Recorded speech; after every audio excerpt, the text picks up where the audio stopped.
Good evening, ladies and gentlemen, and welcome in to the 2017 Wilmington Wildcats football campaign. This is Wilmington Wildcats Weekly, brought to you by Breezer Construction Company, as we get set for what should be a very interesting year of football here from Becker Field, as the Cats are going to open up against a much larger school in the Ottawa Pirates here tonight. Matter of fact, Ottawa about 3 times or so the size of Wilmington. This should be an interesting opening weekend tonight. The Cats were having a whole bunch of trouble finding somebody to play them, and they eventually settled on Ottawa right down the road, which is kind of interesting. I don't think these two teams have ever matched up before. Yeah, it's kind of unusual because Ottawa is, 6A, Wilmington is 3A. But Ottawa's kind of in a down position in their football right now. It's not. They had 1 win, 8 losses last year. Wilmington had 11 wins and 1 loss and is really up there skyrocketing in the 3A division. So maybe they're a little closer than it would first appear. Well, the Cats out there on the field at the moment. Ottawa just walked out as well, and we'll get set for football tonight from Becker Field. This is one of those very odd schedules this year. As a matter of fact, Wilmington is home for 6 home games this year and only 3 road games. Matter of fact, the Cats start out the campaign with 3 straight home games.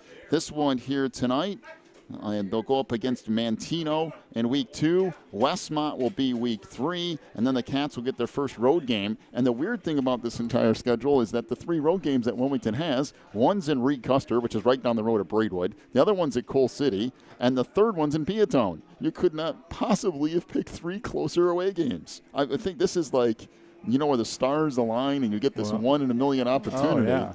That's this year. Well, when they play in Coal City, that's where I live. I can almost yell to the high school from where I live, just a little farther than that. And the farthest we go is Peatone, right?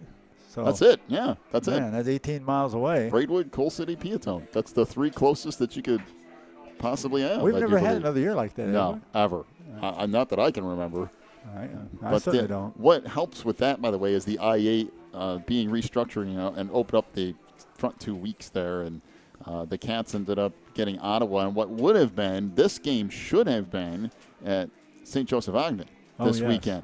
But St. Joe Ogden actually got into a new conference, and when that happened, they play 9 conference games. So they had to take up that schedule. It opened up the week for Wilmington, and happened to work out that Ottawa comes here tonight. So we'll get our pregame show kicked off here. Breezer Construction Company sponsoring another season of Wilmington Wildcats Weekly here on the network. We have like an 8-minute interview with Coach Reintz we need to get to here tonight. I just want to make a quick flyby of all of our sponsors here for 2017 as well. Of course, Breezer Construction Company stepping up and sponsoring Wilmington Wildcats Weekly. Our halftime show will be brought to you once again by Ricchetti's Cafe and Pizzeria over there in downtown Coal City. Post-game show tonight, once again, brought to you by Warren's Collision Center over there in Braidwood. And our IHSA football scoreboard will again this year be brought to you by Odekirk Allred and Associates. But we've brought back just about every single sponsor that we've had over the last year or two, and we appreciate them coming back on board. A couple other sponsors to mention here tonight. Pro Real Estate's back on board this year, along with Teresa Styling Salon, who's been with us since pretty much the beginning. Yeah, the beginning. Quigley Technology Services, they take care of all of our computer and internet needs here at the network. Also, Wilmington Catbackers meeting every Wednesday over there at Tuffy's at 7 o'clock. Also, Phelan Acres Bible Church and Best Busy Bees are all a part of this big sponsor list for us this year, and we really do appreciate everybody coming back on board. We need to, speaking of which, get to some of those sponsors here right now. We'll roll through a few of those. When we come back, you'll hear our first interview of the year with Coach Jeff Reintz. 7 or 8 minutes, talk a little bit about the offseason and the state of football and the I-8 as well. We'll do all that and more here in just a moment. Back with that interview as Wilmington Wildcats Weekly rolls on. Hey, football's back. Isn't it awesome? It feels great here for 2017. Back here in just a moment on the network. Breezer Construction Company is a proud supporter of Wilmington Wildcats football on the Christian Internet Sports Network.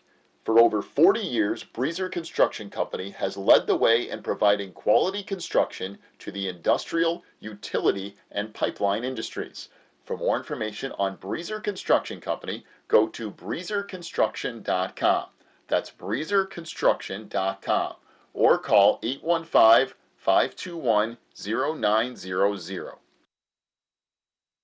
When you need the very best representation on your side, the attorneys and staff at Odekirk Allred and Associates are here to help with extensive professional experience in cases involving criminal defense, divorce, custody, personal injury, residential real estate, and driver's license reinstatement. Odekirk Allred and Associates and its diverse team is prepared to commit personalized attention and aggressive representation to achieve positive outcomes for your most stressful legal issues. Odekirk Allred and Associates has a team of highly skilled attorneys from the area, including Wilmington locals. Odekirk Allred and Associates takes pride in its communication skills and unmatched reputation for success. Contact Odekirk Allred and Associates at 815-740-1700 or stop by their new office location in Wilmington at 1095 South Water Street for your free consultation today.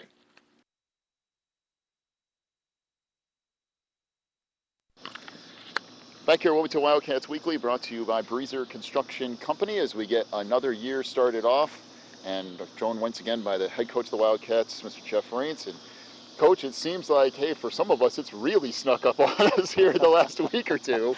But another football season, we're kind of seeing a little bit of change in weather here, and football rolls around. We get into those Friday night games, and you guys have been doing this for a while now, but a chance here on Friday to kind of get that season kick-started. Yeah, I tell you what, I'm with you. It's sometimes you get involved with your summer, and then you turn around, and it's already time for two-a-days. But we're excited about the season. We're glad it's here. Obviously, football in Wilmington is very special. And we want to obviously get off to a great start, but we're going to have our hands full with a real good team in Ottawa, 1,500 kids. It's a game. We were coming down to the last wire of trying to get a game won, and this was one of our choices. And so they're going to bring a very big school with some very good athletes down, and we're very inexperienced because of our great group that we had last year of seniors. So we're excited to play a game. I mean, we've practiced long enough, we've hit each other long enough, so let's see how we do against somebody else. And the weird thing, the schedule this year, which, by the way, is awesome from our perspective, scheduled this year with those 6 home games and 3 away.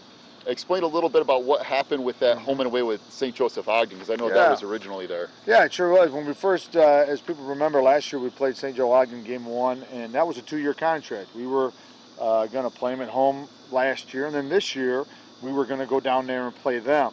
What happened was St. Joe got involved in a new conference, and so because of that new conference, every game they play is a conference game, so they had to get out of our contract. So that leaves us with the game 1 open.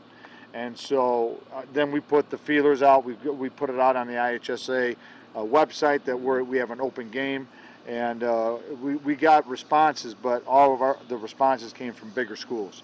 And so we ended up with Ottawa, and so that's where we're at right now, and that's how we came along to game 1.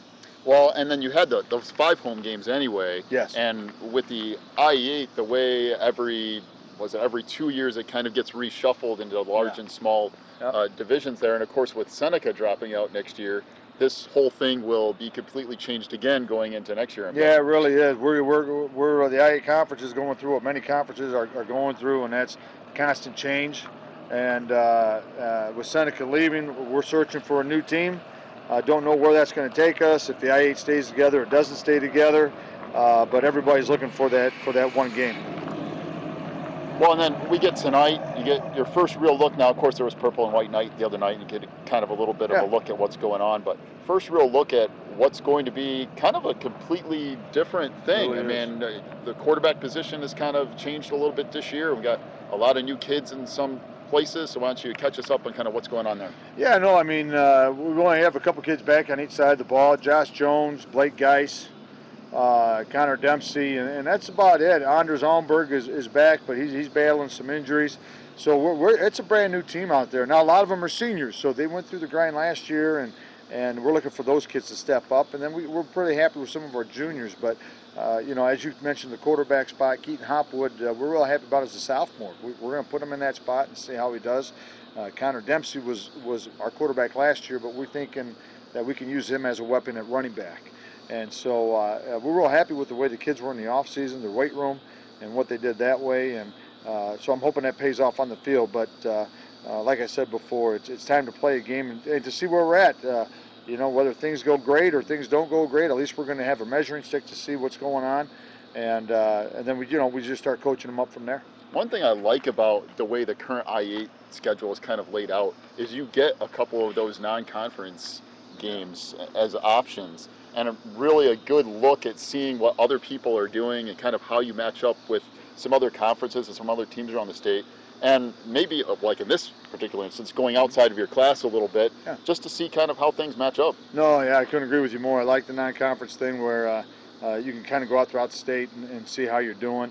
And it's a little bit like a playoff game. We've never played Ottawa before, and so you get to meet new people and go against new teams, and so it's a brand new experience for us, just like when we played St. Joe last year, and we played other teams in non-conference, and I'm sure that'll continue next year too. So, but it's good for the program to play other people, and I'm glad we have that opportunity to play them, and then we play Mantino, which we're very familiar with.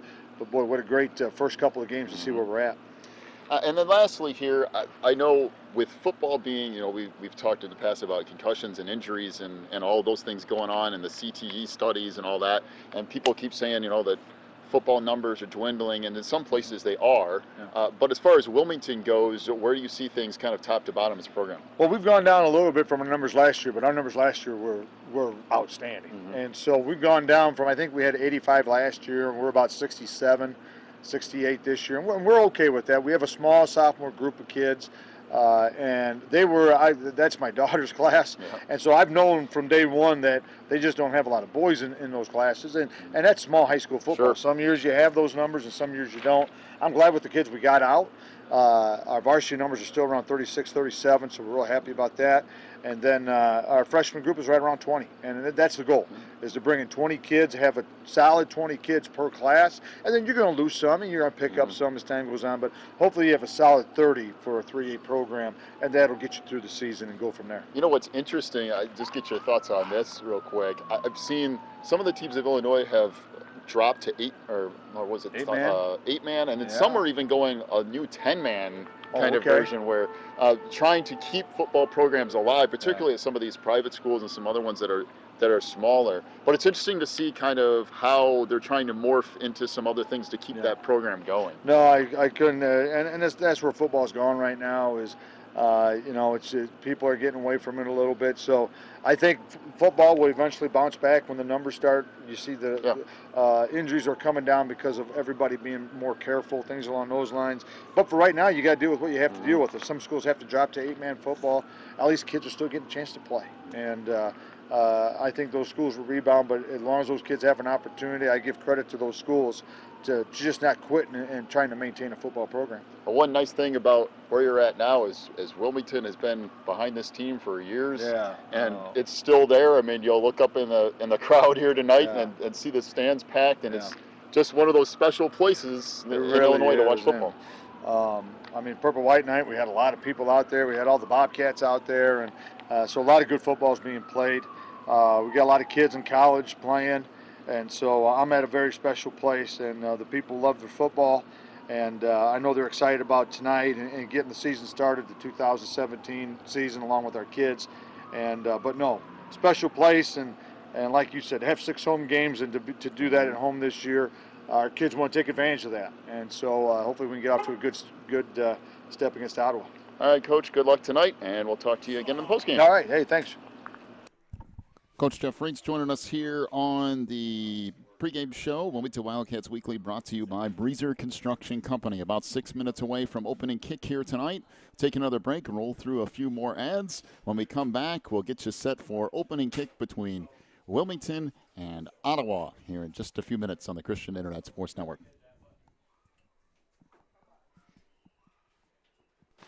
Quigley Technology Services is your local source for computer help. They have built numerous websites, including ours, here at the Christian Internet Sports Network. Quigley Technology Services also specializes in virus removal, so your computer will get back to full speed now. And you can trust them for first-class computer repair, including free local pickup and delivery, plus on-site service, including after hours. Contact Quigley Technology Services at 815-293-7844 or stop by at quigtech.com. That's QUIG tech.com. Phelan Acres Bible Church is the perfect place if you are looking for a church to call home. They have services every week, including Sunday school at 9:45, morning worship at 11, and Wednesday night prayer meetings at 7. Phelan Acres Bible Church is located at 26009 Willow Lane in Wilmington, Illinois. And for more information, call 815-476-7818. That's 815-476-7818. If you're looking for more information on Wilmington Wildcats football, then check out the Catbackers every Wednesday at 7 at Tuffy's. Each week, Coach Reentz goes over game film, takes questions from the audience, and presents the Offensive and Defensive Player of the Week awards. Plus, you'll get to hang out with other Wildcat fans and get the inside scoop on next week's game. So be sure to check out the Catbackers every Wednesday at 7 at Tuffy's. If you need something done around your house, chances are Beth's Busy Bees can get it done. They specialize in residential and commercial cleaning, but they can also do lawn care, small home remodeling and repair jobs, and even things like caregiving. Beth's Busy Bees is a small family-owned business, and they will treat you right every time. Call 815-685-9111 for Beth's Busy Bees today.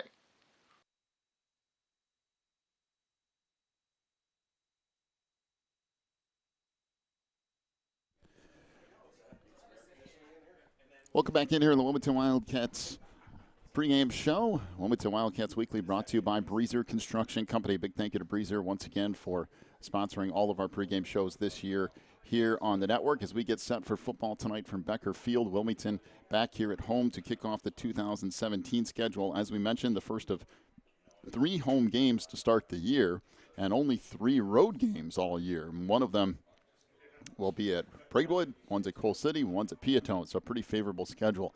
Ottawa Pirates come into this thing, a much larger school, about 1,400 students or so. They were 1-8 last year, but played a fairly decent schedule from top to bottom, so this will be an interesting game for the Cats tonight as far as school sizes go.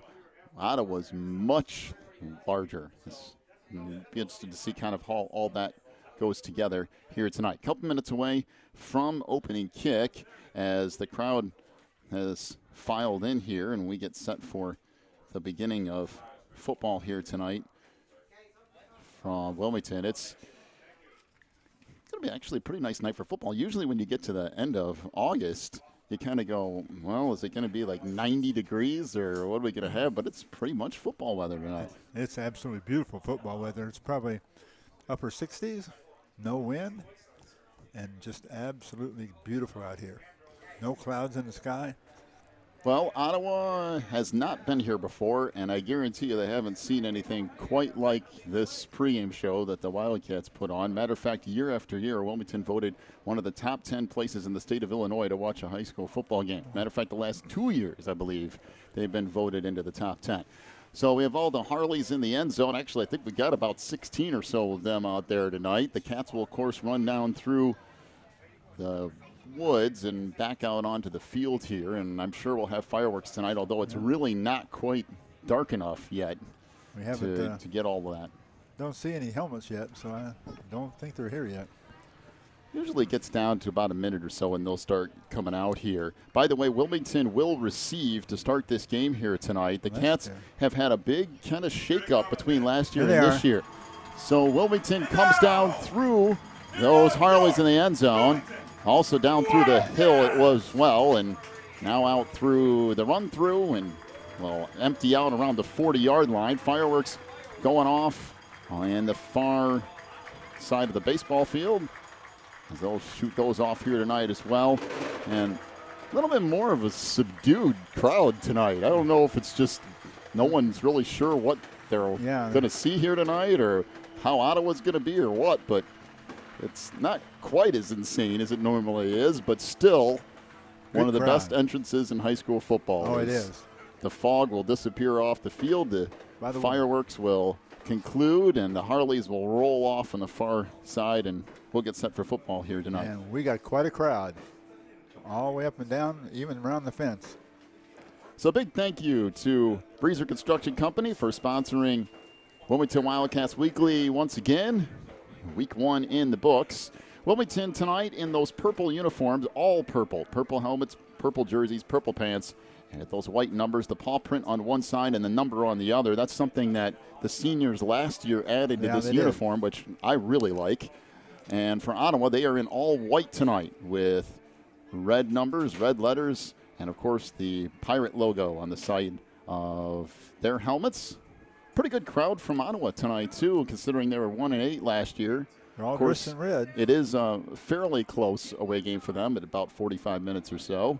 Not only that, but Wilmington has been known as an interesting place to come watch some football. So if you're going to make a road trip this year, week 1 with nice weather, why not? Boy, it's a beautiful night for football. All right, opening night, ladies Here we go. Let's So, get this place rocking. Matt Alexander back deep along with Matteo Lombardi as we get set to get this game underway here tonight. Jack Miller will approach for Ottawa and kick it off left to right as Wilmington will return, of course, right to left here off the far side across the 25-30. This might on a strip at the 40-yard line as it looked like that was going to break on the far side. Bulls are actually on the return as he takes it out to the 42-yard line. I thought for a second that he was going to be gone, but somebody kind of stuck out an arm and hit the ball kind of out of the middle of nowhere and just got a hold of the football. So 1st and 10 for the Cats, and Wilmington trying to settle down Keaton Hopwood as he comes into this one tonight, his first start as a varsity player. Not only that, but a sophomore getting the start for Wilmington. Connor Dempsey was the quarterback toward the end of the year. Connor has moved to tailback. Hopwood will take over behind center. Josh Jones will be that big fullback just behind Hopwood, and Matteo Lombardi will be the other wingback here as we get things started here tonight. Everybody stacking things up. 1st and 10 from the 43. Handoff to Jones. He fumbled the football, and I believe Ottawa got it, and they did. First play of the game is a turnover, and Ottawa comes away with the football at the Wilmington 49-yard line. Well, not exactly the way you wanted things to start off. Jones actually had a pretty decent carry going, and again, somebody grabbed it from behind because he was back through the line, and somebody kind of wrapped their arms around the football. Who was carrying it? It was Jones, the fullback, and Jones was. all of a sudden, Ottawa has early momentum here off the turnover. 1st and 10 from the Wilmington 49-yard line. Pirates are led by Slayton Swords, a 5'11", 215-pound quarterback, as he's a senior this year as well. And now a timeout to Ottawa before they can run one offensive play. So the Pirates will burn a timeout here as opposed to getting a penalty. And just like that, they're down to 2 for the half. 11:49 to go, opening quarter, as Wilmington got a decent kickoff return. And then the first play of the game was a fumble by Josh Jones.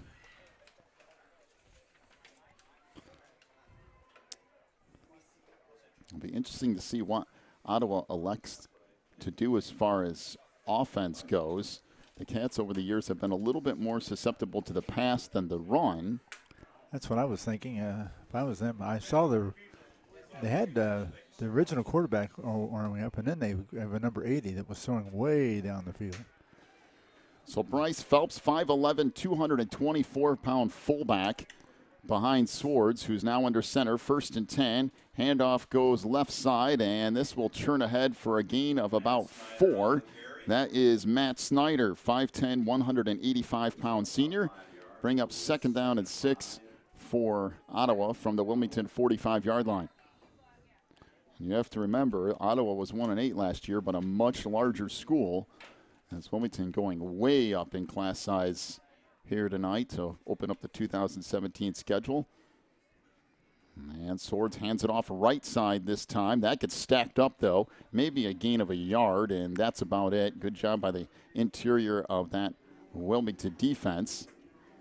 Looked like it was Joey Owens, 6'2", 182-pounder, who ended up with the football. And now 3rd down and 5 coming up for Ottawa from the Wilmington 44. It's interesting. They started off in Wilmington's wheelhouse, where their strength is, defense against the run, especially run right up the middle. Well, it's almost a wing T formation for Ottawa. Kind of like an offset wing T. Far back in motion. Handoff goes nowhere. That's stacked up. He's going to lose a yard. It went to Jared Herzog, and Herzog ran into Hafner, and that went nowhere. Matter of fact, might have lost a yard. And it'll bring up 4th down and 6. Well, they tried to go right up the gut with Herzog, and that didn't work. And Herzog now has to take off his helmet and head toward the far sideline. He was looking for something around the 45-yard line. I don't know if he lost his mouthpiece or what. But now 4th down and 6 for the Pirates, and a little bit of confusion here as to who they're bringing on, but it looks like it, at any case, that they will get set to punt this football. Let's see if Wilmington can hang on to the ball. They've had 2 people handle the ball so far, and both of them have fumbled. Brock Bolzer, 5'9", 165-pound senior, back deep for the Cats. As Jack Miller gets set to punt, and as a flag down as the punt played by Bolzer at the 11, and he gets dragged down around the 13, and there's another flag. That was a face mask. Well, no matter what here, this ends up being good news for Wilmington, because I think there's a face mask at the end of the play, and then there was an illegal shift, I think, on Ottawa before that whole thing happened. Yeah, he was shifting. He was out wide, and he came in, and he hadn't gotten placed yet.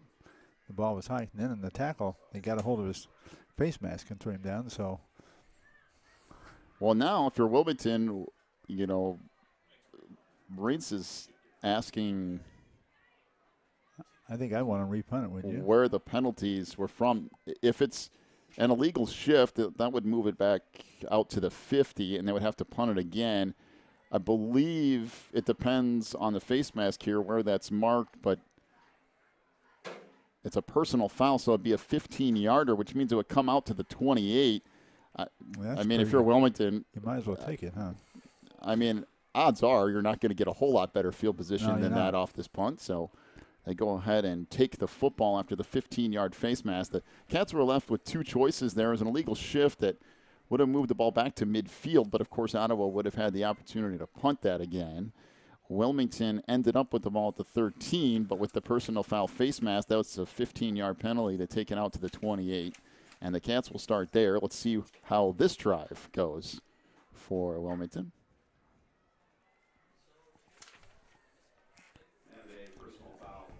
.9:32 to go opening quarter. We have no score here at Becker Field. Who was at the fumble the kickoff? I forgot who was returning that. Might have been Bolzer on that too. So 1st and 10 for Wilmington. Keaton Hopwood back under center, back to the double wing for the Cats. Handoff comes near side. Not a whole lot there, maybe a couple of yards on that run by Connor Dempsey. Dempsey, the 5'9", 171-pound junior. And for Wilmington, of course, not only are you playing a much larger school, but this is your first real game action tonight. And, you know, the way Reitz has always worked, try to see if you have people in the right spots tonight and if you might need to move some people around or make some changes as how you do things. And the first half especially could end up being pretty interesting. Pitch comes near side. Dempsey trying to get the corner, bounces it outside the numbers across the 40, 45, and out near midfield as he's finally shoved out of bounds by Jared Herzog. But a good chunk of yards there. A gain of 18 on the run for Connor Dempsey. And that will give the Cats a first down out around the 42-yard line. Nice block by Josh Jones. Leading him around that left end, and he's taking the defensive man right down the field with him. 1st and 10 for the Cats. The 47-yard line. Spoke there for just a second, but the Cats will have it at the 47. 1st and 10 with 8:45 to go opening quarter. No score here between Ottawa and Wilmington. Back to the double wing formation. Handoff again, actually the pitch to Dempsey, and he'll churn out near the 50-yard line. Picks up about 3 on that run. William Van Dyne, 5'9", 195-pound senior at the other wing back on this particular drive.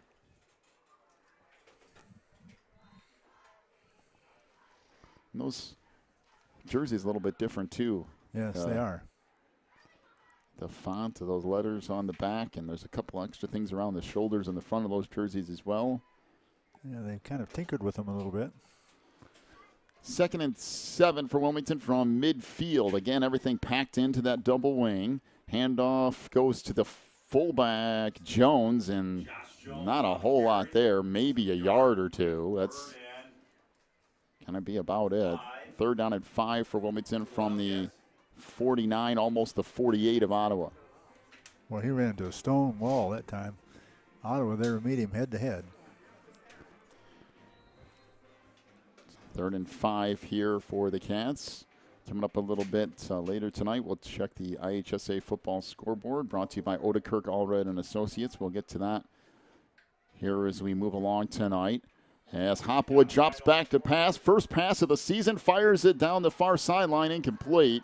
Oh, he had a receiver out there that was Cameron Harbor, I believe. But Hopwood overshot that thing by about 10 yards. It threw it about 35 or 40 yards in the air, but just nowhere near his intended receiver. And it'll bring up 4th down and 5 for Wilmington from the 49 of Ottawa. Yeah, his receiver was actually more toward the end zone than what the ball was thrown on the sideline there, and never worked out. Here comes the lineup for the kick. Trying to see who that is back deep for Ottawa. It might be Harstead. Here's the punt by Grant Imhoff. That's a beauty of a kick. And a fair catch called for and made at about the 17-yard line by Ethan Harstead. Well, that's a beautiful kick by Imhoff. And Ottawa will take over 1st and 10 from the 17-yard line. 7:15 to go, opening quarter here tonight. Not a whole lot going on, really, outside of a turnover. And that's about it. A couple of turnovers early in the game and a little jitteriness. But about a stalemate to this point. But, yeah, the Wilmington has not been able to move the ball particularly on them, and they, of course, have not gone anywhere. So a pitch goes to the outside, trying to get the corner is Snyder. He will, across the 20, out to the 25, and picks up a nice chunk of yards on 1st down. Bring up 2nd down and about a yard, so a gain of close to 9 on that run by Matt Snyder. Yeah, there was not anybody over there to cut off that end, and he went right on around there. Down to 6:45 to go in our opening quarter. One receiver to the near side, and now back in motion. The pitch will come back to the near side of the field. This is Harstead trying to get the corner. He will do that across the 35, out near the 37-yard line. So a gain of 10 more on that run. And right now, Wilmington giving up all kinds of yards to the outside. The 1st and 10 for Ottawa from their own 37. They've been mixing the ball around a lot of different people so far. They've had 4 different running backs. Only one guy has carried it twice, and that's Snyder. All right, 2 receivers split out to the far side. And the back in motion again. Pitch will go to the far side, and that will get wrapped up after a gain of about 2, maybe 3. As Herzog will churn ahead. It'll bring up 2nd down and a long 7 for Ottawa. Well, again, we got a nice crowd here tonight. Beautiful weather. Week 1, and you never really know what you're going to get with Week 1 more times than not. Ottawa, with their version of that double wing set, hands it off to the fullback. There's a big gasher up the middle, and this might go for a touchdown inside the 30, 20, all the way down to the 18-yard line before Lombardi finally makes the tackle. That is Keen Shot on the carry. A gain of 43 yards by Shot, and it's 1st and 10 for Ottawa from the 17 of Wilmington. He had good speed, too. When he got through the line of scrimmage, he turned it on. And for that one Wilmington guy having more speed, he'd have gone all the way. Well, let's see if Wilmington's defense can kind of stiffen up a little bit here. But on this drive, Ottawa has some things working. Back to their version of that split-out double wing as the handoff goes far side. And this gets blown up for a loss. They tried to go outside with Herzog. The Cats, a nice job of stringing that out. Lombardi out there along with Dempsey to push it back for a loss of about 3. 2nd down and 13 for Ottawa from the 20-yard line of Wilmington. Good pursuit by Wilmington that time. And usually on the outside, they have the speed to take care of those outside corners like that. So Swords back up under center. One receiver to the near side. Now to a 2-back set out of the backfield and a wing back in motion. Handoff up the middle. Churning ahead is Harstead. And he's going to pick up 3 yards, maybe 4. It'll bring up 3rd down and long for Ottawa. Gets about 4 yards. 3rd down and 9 for Ottawa at the 16 of Wilmington. Well, it's a good test for the Wildcats, the first game of the year. Playing a school much larger than them. So 3rd down and close to 9 here for Ottawa. In the red zone of Wilmington, one receiver to the near side. Back to that split out double wing again. As Swords fires near side, caught. And this is going to go for 6. That's a real nice play. Good pass to Keen Shot, who wanders into the end zone. And that touchdown for 16 yards for Ottawa, and that was way too easy. Kind of ran that fake handoff and almost a screen pass to the near side. Made those rolls in. They made that look real easy. So Jared Herzog on to attempt the extra point as the snap is a little low and the kick will not even be attempted, as Slayton Swords couldn't really come up with it after it bounced to him. And with 4:02 to go in the first, it's Ottawa 6, Wilmington nothing. We'll take a break, come back with more Cats football in just a moment on the Christian Internet Sports Network. Warren's Collision Center is your hometown body shop. Your vehicle will get expert care with their drive-on frame rack and in their Bink spray booth. Warren's offers free estimates, pickup and delivery service, and they will get you set up with a loaner car while yours is in the shop.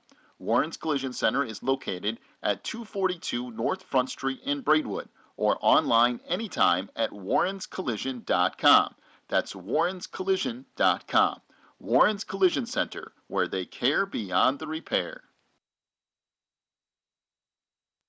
Teresa's Family Styling Salon in Wilmington is an all-ages salon that will style your hair for that special look. They offer cuts, perms, and coloring for any fashion. They also carry Paul Mitchell and Brocato products. Teresa's Family Styling Salon is located in the Southgate Plaza in Wilmington, and you can call for an appointment at 815-476-1955. That's 815-476-1955. 6-0 is the lead for Ottawa here with 4:02 to go opening quarter, as the Pirates will get sent to kick off left to right once again from the 40-yard line, as Jack Miller will approach. And this kick shorter, taken up about the 20-yard line, across the 30, 35, out near the 40-yard line comes the return by Bolzer. That's a really nice kick return for Brock. And with 3:56 to go opening quarter, the Cats will have it 1st and 10 from their own 39-yard line. Well, interesting to see how Wilmington responds to being down. Of course, the Cats' season came to an end last year with Immaculate Conception, who just ran through everyone in the 3A playoffs. But up until that point, Wilmington had pretty much been winning beginning to end for most of the games during the year. So interesting to see how the Cats handle being down here early with a whole bunch of new faces out there for Wilmington. Hopwood under center. Takes the snap, pitches it back, and this churns out to near the 45-yard line as Connor Dempsey with the carry for Wilmington will bring up 2nd down and 5 for the Cats. He's got 28 yards and 4 carries. Well, and you got to think, this team is very young. Sophomore quarterback. Dempsey's just a junior at wingback. Oh. And it's going to take a few games of growth here. Well, and when you're playing a bigger school, that's going to make it tough on younger kids. 2nd down and 5 from the 45. Pitch back to Lombardi. And there's not a whole lot of room there, but the pile gets shoved ahead. Yeah, he finally got some traction and got going and got another 3 yards, I think. Actually got a little bit of assist from Keith Lamaster, who just kind of got behind him and shoved him ahead. And a gain of close to 4 to bring up 3rd down and a long yard for the Cats. Down to 2:50 to go opening quarter.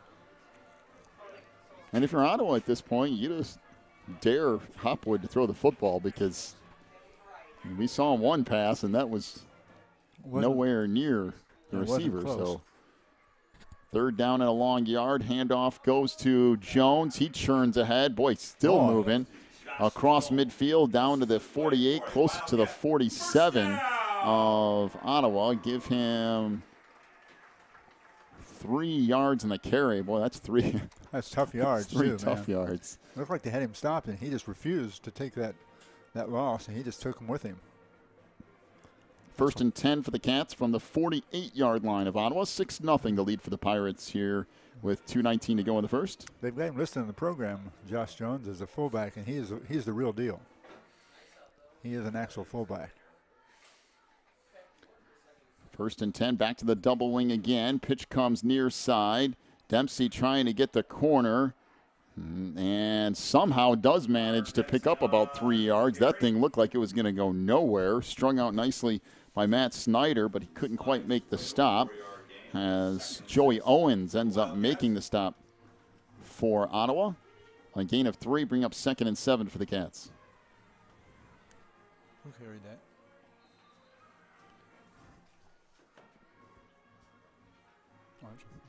So 2nd and 7 for Wilmington from the 45 of Ottawa. Back to the double wing again. Hopwood under center. Dempsey and Lombardi are the wing backs. Lombardi in motion. Hopwood jots back the pass, fires far side. That's almost intercepted, and once again, nowhere near Connor Dempsey. In fact, about 2 or 3 feet over his head. And that will bring up 3rd and 7 for Wilmington. And just so happened the defensive player wasn't right on him. It so happened the defensive player wasn't right on him, or could have been intercepted. So that will bring up 3rd down and 7 for Wilmington from the 45 of Ottawa. Down to 1:18 to go in our opening quarter. Again, double wing here for the Cats. Hopwood under center. There's a double handoff. That got blown up in a hurry and isn't going to go anywhere. Maybe a gain of a yard or 2. It actually looked like Dempsey and Lombardi almost just flat out ran into each other and blew up the play by themselves. And then Ottawa with some nice pursuit to kind of wrap that up. There is a flag down on the far side of the field. And by the way, they're talking to the Ottawa sidelines. I'm guessing it's against Wilmington.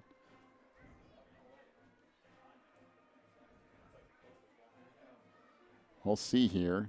It is a hold on Wilmington, and they're going to accept that penalty apparently, which I'm not really too sure why, but in any case, it'll bring up 3rd down and about 17 or so for the Wildcats. I think they were going to be punting it regardless. I mean, maybe you get yourself 10 yards of field position, or maybe Wilmington breaks one and gets a 1st down.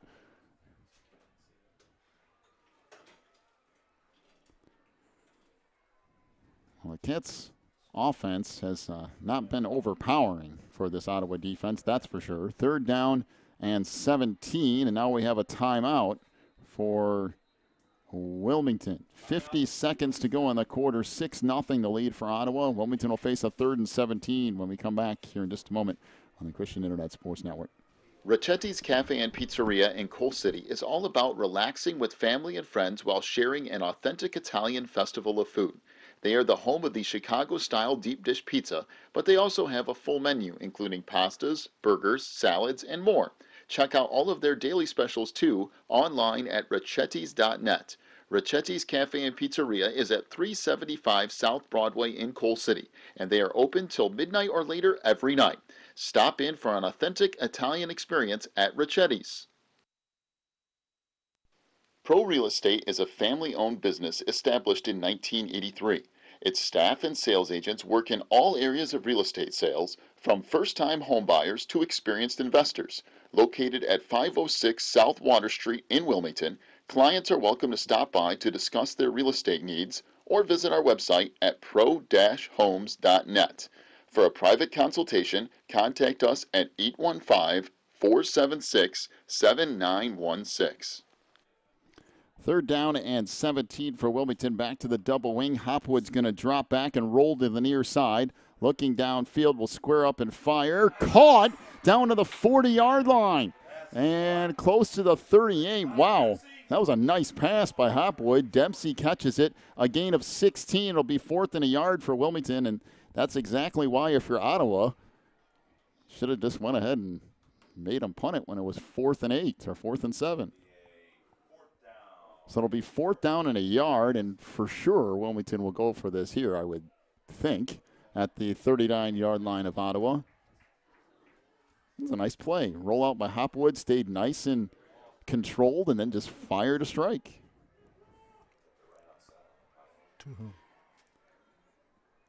4th down and a yard here for the Cats. As back to the double wing again. Hopwood under center. And he's going to keep it himself. And I don't know if he got it.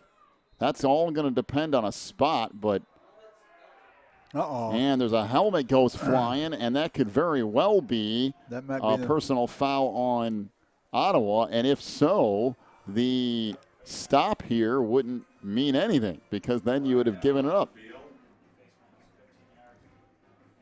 It's all going to depend on this spot. Really, it's all going to depend on the penalty. Yeah, because if the penalty is on Ottawa, it's not going to matter anyway. The spot was right, I think, just a little short.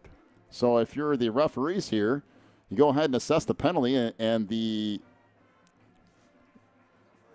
yardage won't matter. It is. Yeah, it's against Ottawa, and Hopwood had his helmet clean ripped off.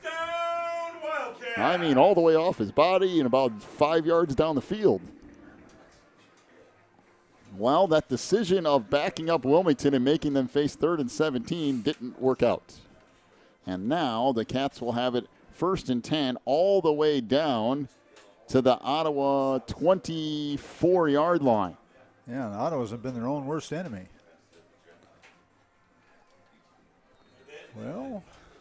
Well, down to 30 seconds to go in the corner. That last pass from Hopwood looked pretty good. So 1st and 10 from the 24. Again, back to the double wing with Lombardi and Dempsey. Pitch back to Dempsey. He'll cut it up the middle. Gets stacked up inside the 20, but still moves the pile forward. He's going to pick up 6, close to 7 on 1st down. Bring up 2nd and short, and that's going to bring us to the end of quarter number 1. Ottawa leads at 6-0 over Wilmington. Take a break. Come back with quarter number 2 in just a moment. You're listening to Wilmington Wildcats football on the Christian Internet Sports Network. Breezer Construction Company is a proud supporter of Wilmington Wildcats football on the Christian Internet Sports Network. For over 40 years, Breezer Construction Company has led the way in providing quality construction to the industrial, utility, and pipeline industries. For more information on Breezer Construction Company, go to breezerconstruction.com. That's breezerconstruction.com. Or call 815-521-0900. When you need the very best representation on your side, the attorneys and staff at Odekirk Allred and Associates are here to help with extensive professional experience in cases involving criminal defense, divorce, custody, personal injury, residential real estate, and driver's license reinstatement. Odekirk Allred and Associates and its diverse team is prepared to commit personalized attention and aggressive representation to achieve positive outcomes for your most stressful legal issues. Odekirk Allred and Associates has a team of highly skilled attorneys from the area, including Wilmington locals. Odekirk Allred and Associates takes pride in its communication skills and unmatched reputation for success. Contact Odekirk Allred and Associates at 815-740-1700 or stop by their new office location in Wilmington at 1095 South Water Street for your free consultation today.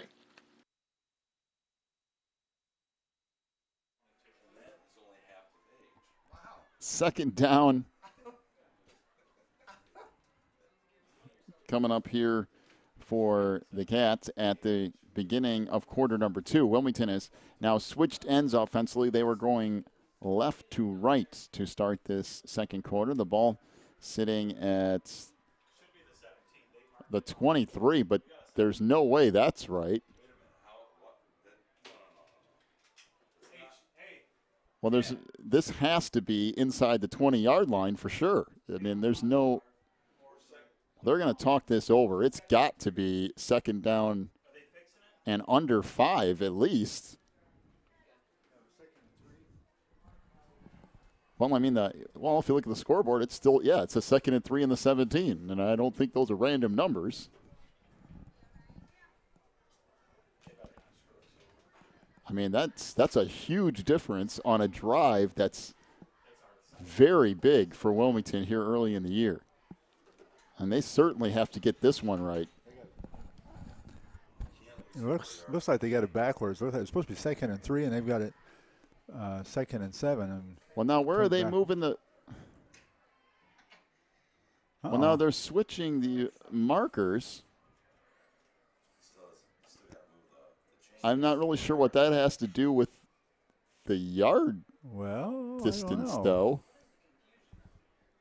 So they went ahead and switched the two ends of the chain, which I'm not really sure how that helps figure out unless they have it marked. I don't.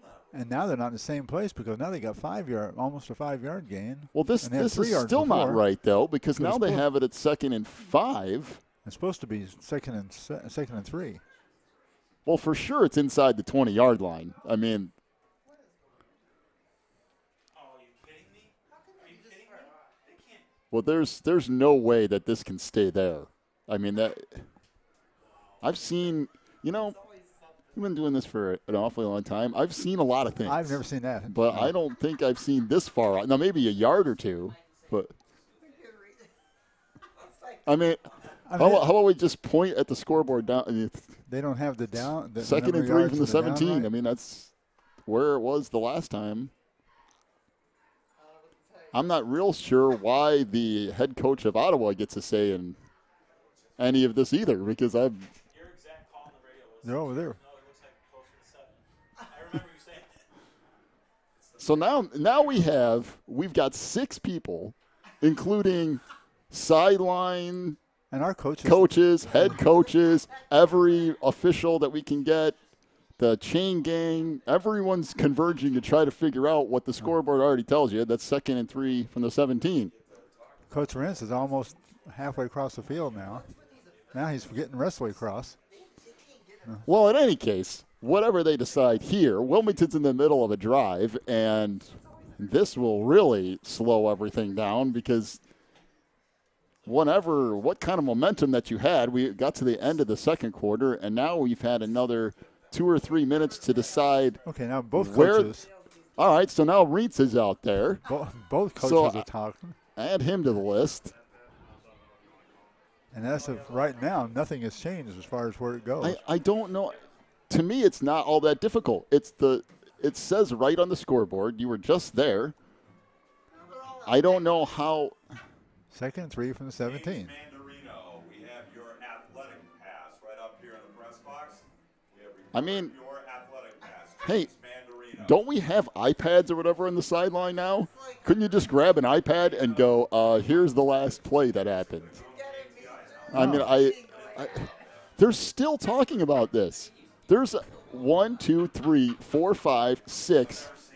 6 people at the 20-yard line discussing where the ball should go. I've seen a lot of things. This one's brand new. What about the official that spotted the ball down here last night? They know where he spotted it? I mean, come on. I don't.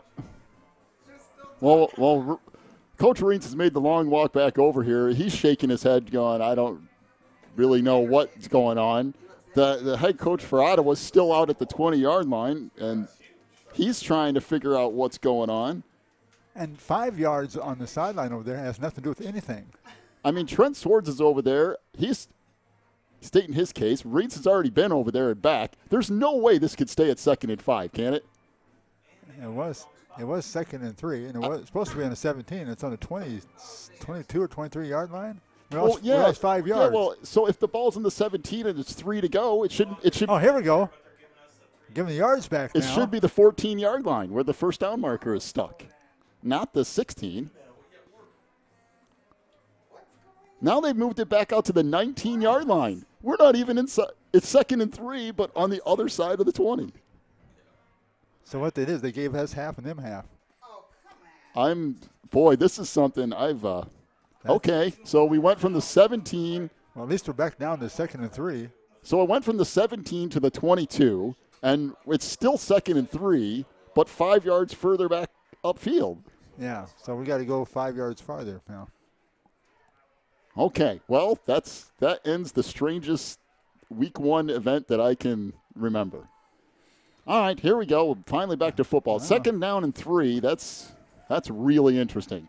Dempsey and Lombardi, I believe, at wingbacks. Josh Jones at fullback. 2nd and 3 from the 22 somehow. And Dempsey goes inside the 20, down to the 15. Still churning. Down to the 10. And gets wrapped up maybe the 12. They might have pushed him back just a little bit. So that will be a gain of 10 yards for the Cats and a first down to the 12 of the Pirates. That was just power running. He refused to be stopped. That's 2nd and 3rd and 4th efforts.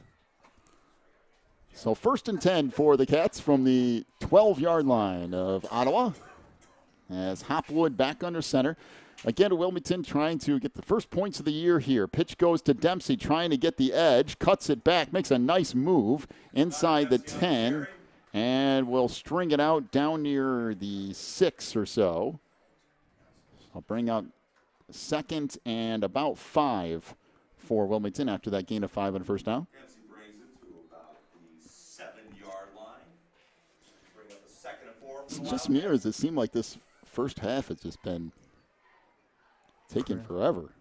Well, I guess we just did have a 10-minute conversation, but 2nd down and 5. Back to the double wing again. Pitch goes off the right side, inside the 5 to the goal line. Touchdown. 46. And that's William Van Dyne on the carry.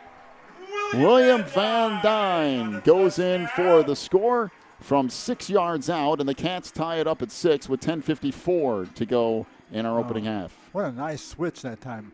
They're looking for Dempsey, and they gave it to Van Dyne, and Van Dyne did his power running right on in for a touchdown. Well, Wilmington the opportunity to take the lead here as John Golson will hold, and Trey Shaw will come on to attempt his first extra point of the year. And exactly what happened to Ottawa happens to Wilmington. The snap bounces back, and I believe that's Josh Jones on the center snap. Not clean, though, and we're tied at 6 with 10:54 to go in the half. Well, it's a strange one. Why not? We'll take a break, come back with more Cats football in just a moment on the Christian Internet Sports Network.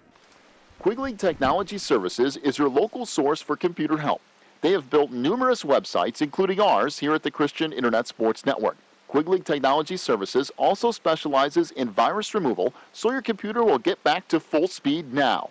And you can trust them for first-class computer repair, including free local pickup and delivery, plus on-site service, including after hours. Contact Quigley Technology Services at 815-293-7844 or stop by at quigtech.com. That's QUIG tech.com. Phelan Acres Bible Church is the perfect place if you are looking for a church to call home. They have services every week, including Sunday school at 9:45, morning worship at 11, and Wednesday night prayer meetings at 7. Phelan Acres Bible Church is located at 26009 Willow Lane in Wilmington, Illinois. And for more information, call 815-476-7818. That's 815-476-7818. 10:54 to go in our opening half. 6-6 our score as Wilmington will get set to kick off left to right. And the Pirates have sent back Ethan Harstead to return this kick. So Trey Shaw has it teed up at the 40, kicking off left to right here as Shaw approaches and hits a line drive. This is going to roll inside the 20, and it's going to go out of bounds. Well, not sure what happened there, but that was not a clean kick from Shaw, and it scoots out of bounds. So Ottawa will get decent field position to start this drive in the second quarter. By the way, thanks for joining us here tonight, all across the U.S. and the world, by the way, as Game 1 of the 2017 campaign gets underway. Next week, be back here with you again. We have Mantino in week 2 at home here at Becker Field, and then week 3, the conference schedule gets underway with Westmont coming to Becker Field. 3 home games in a row, only 3 road games on the schedule, and 2 of them are Coal City and Braidwood, so it's almost like a complete home schedule. Back in motion, handoff goes to the fullback, and getting slung around in the middle of all that, I believe, is Kane Schott, who ends up picking up about 3 yards. Looked like he might have had a step and then just got slung backwards. Bring up second down, and we'll call it 7, a long 7 here for the Pirates. At the present time, Mr. Schott is averaging 23 yards a carry. Yeah, that's what happens when your first carry goes for 40 plus. 43 yards and then 3 yards. One receiver to the near side. Now that offset formation in the backfield. Hand off right side to Ethan Harstead. He'll churn ahead for close to 5 more, and it's going to bring up 3rd and short for Ottawa, and they've done a nice job moving the football on the ground tonight. Well, Harstead has not gained less than 4 yards in a carry yet tonight. So 3rd down, we'll call it a long 2 as the ball out near the 43-yard line. And Ottawa better hurry up here or they're going to run out of time. Down to 7 seconds on the play clock, and I don't think there's any way they're going to get this off, not unless they really hurry. And there we have a timeout. Boy, you could see that coming a mile away, and that's the second timeout of the half for the Pirates. 9:33 to go in our first half. All tied up at 6. 3rd down and 2 upcoming for the Pirates in just a moment. You're listening to Wilmington Wildcats football on the Christian Internet Sports Network. If you're looking for more information on Wilmington Wildcats football, then check out the Catbackers every Wednesday at 7 at Tuffy's. Each week, Coach Reentz goes over game film, takes questions from the audience, and presents the Offensive and Defensive Player of the Week awards. Plus, you'll get to hang out with other Wildcat fans and get the inside scoop on next week's game. So be sure to check out the Catbackers every Wednesday at 7 at Tuffy's. 9:33 to go in the half. We're all tied up at 6 in what has seemed like a half of football that has taken an eternity. And part of that is we've now seen 3 timeouts, 10-minute discussion on where the ball should be put, and a couple of touchdowns. And we still have 9:33 to go in the half. And we're closing in on 8:15. And Swords chops back the pass, fires it deep down the left side, incomplete, and no flag. Boy, that's That was close. Pretty good coverage by Lombardi. I wasn't sure if he bumped Owens ahead of time or not. Looked like that official was about ready to go for that flag. And then said, Do they not have to make a play ball? Can they go blindside throwing their hands up and jumping at well, technically, you're probably supposed to make a play. I think at this level, as long as you're not making contact or face guarding, they're probably going to let it go. But I would have called pass interference. I mean, he almost did. He went for it and then kind of thought about it. I mean, to me, it's 50-50. Either way, I'm okay with it. But I don't know how they did in high school. Well, it's up to that official standing right there and his interpretation of what happens too. So 4th down and 2. Let's see if Ottawa actually really does punt it, and they do. And that thing is shanked to the far sideline, and I'll be surprised if that goes 10 yards. I mean, that went out of bounds in a hurry. Just about 10 yards exactly, maybe 9 3/4. That is a 7-yard punt. Oh, yeah, they're marking back here. And Wilmington will have the ball 1st and 10 from midfield. Wildcats will take over at midfield.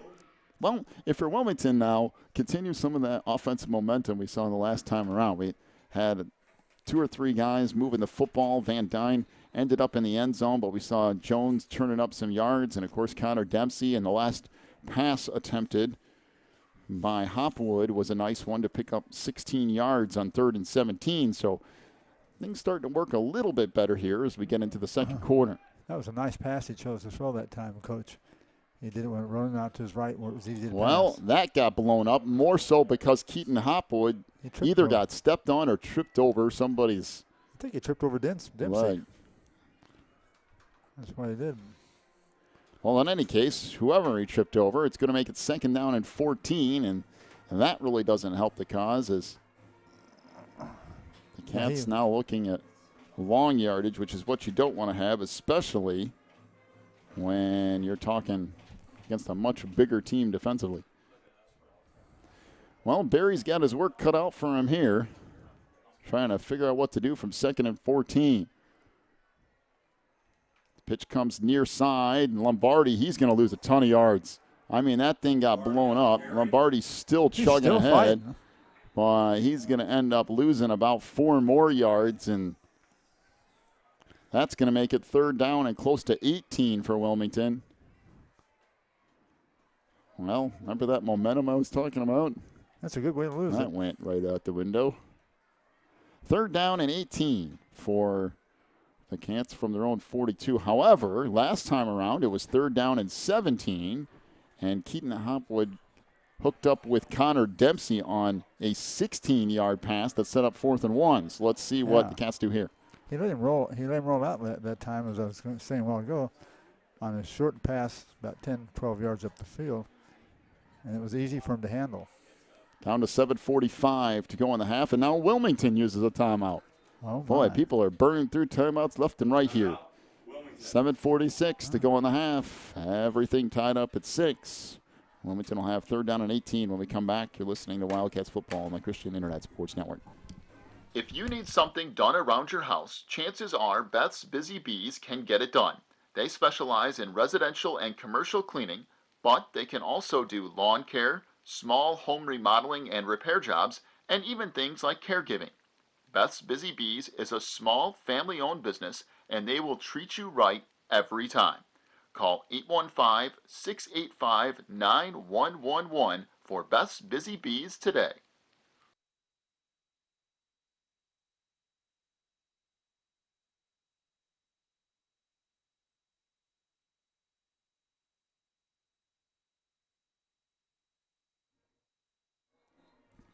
$7:46 to go here in the half as Wilmington has used their 2nd timeout of the half, and now both teams down to just 1 timeout remaining. Of course, it is first game of the year, so a lot of different things you have to try to work through here tonight. 3rd down and 18 for the Cats. Back to the double wing. And the handoff goes to Connor Dempsey, and he loses 2 yards. He got met. As soon as the ball was handed to him, he was wrapped up. He didn't take even a step. Well, Wilmington got the ball at midfield, 1st and 10. They are now at their own 40 at 4th and 20. as the Cats will get set to punt.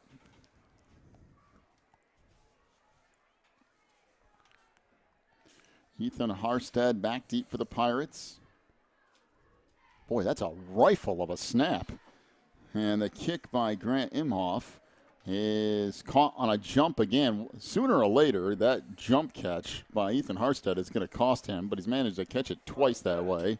Be 1st and 10 for Ottawa from the 30. At the Pirate 30-yard line. Be the first and 10 for Ottawa. So 7:01 to go in the half. Wilmington finding themselves in a little bit of a stalemate here with Ottawa to begin the 2017 season. I mean, these Pirates were 1-8 last year, but a much larger school playing in a much larger conference. Coming down here to take on Wilmington in week 1. Here's Ottawa's version of that double wing with the wing back in motion. Handoff comes underneath to Harstead, and that gets blown up. About 4 or 5 Wilmington defenders there to make the stop. Harstead's going to pick up maybe a yard or so. Good job by Dempsey in there, along with the rest of this Wilmington defense. Lombardi in on that stop, along with Hafner. And it'll bring up 2nd down and 9 for Ottawa from their own 31-yard line. Well, they didn't start the clock yet. The Pirates had a little bit of success earlier in the first quarter with running the ball outside the numbers and then using that fullback up the middle. And they haven't gone back to that too much here. No, they haven't. Here's that offset 2-back formation as Swords under center, drops back to pass, and he's pressured and sacked back at the 25-yard line. Boy, that play took forever to develop as I believe it's 54 on the sack for Wilmington, if I have that right, but I don't have a 54, do you? Oh, I don't have a list. Well, I don't have one unless he's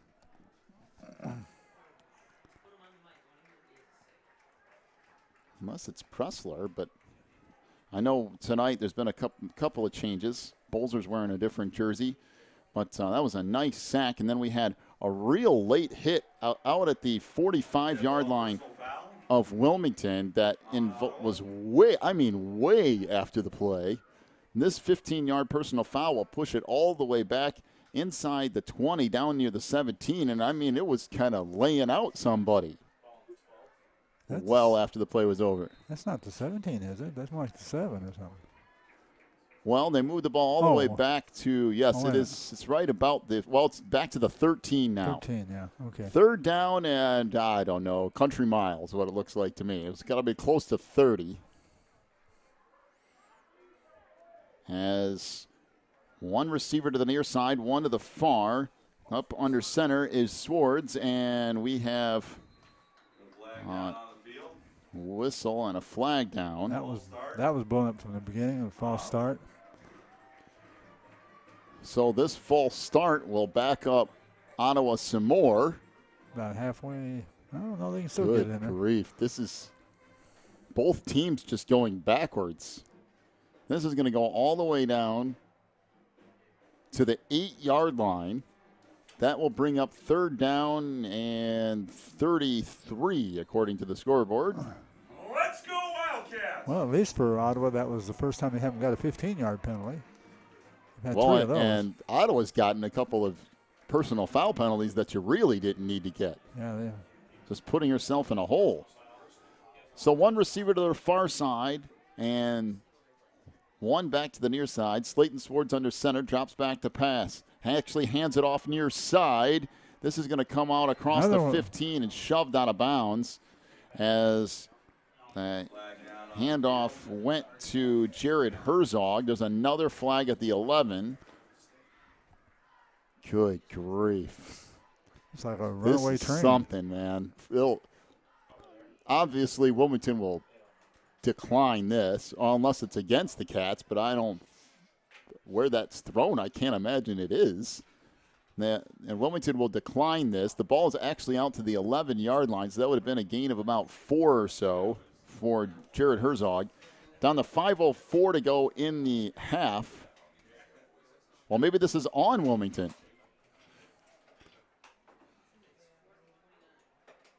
Okay, so they moved it out. It was actually supposed to be spotted at the 18-yard line, I guess.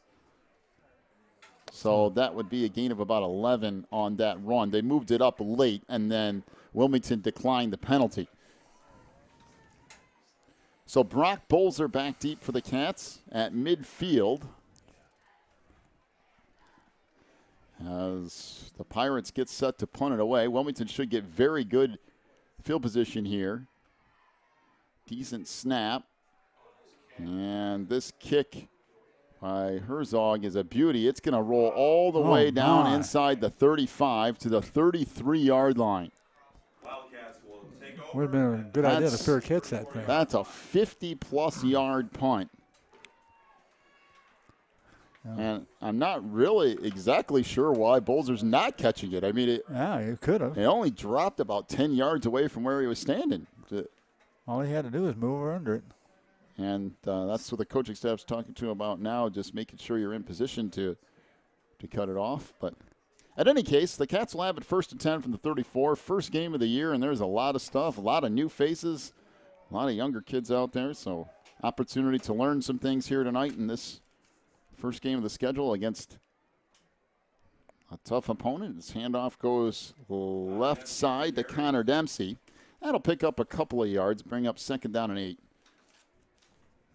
As the clock winds down, we approach 4 minutes to go in the half.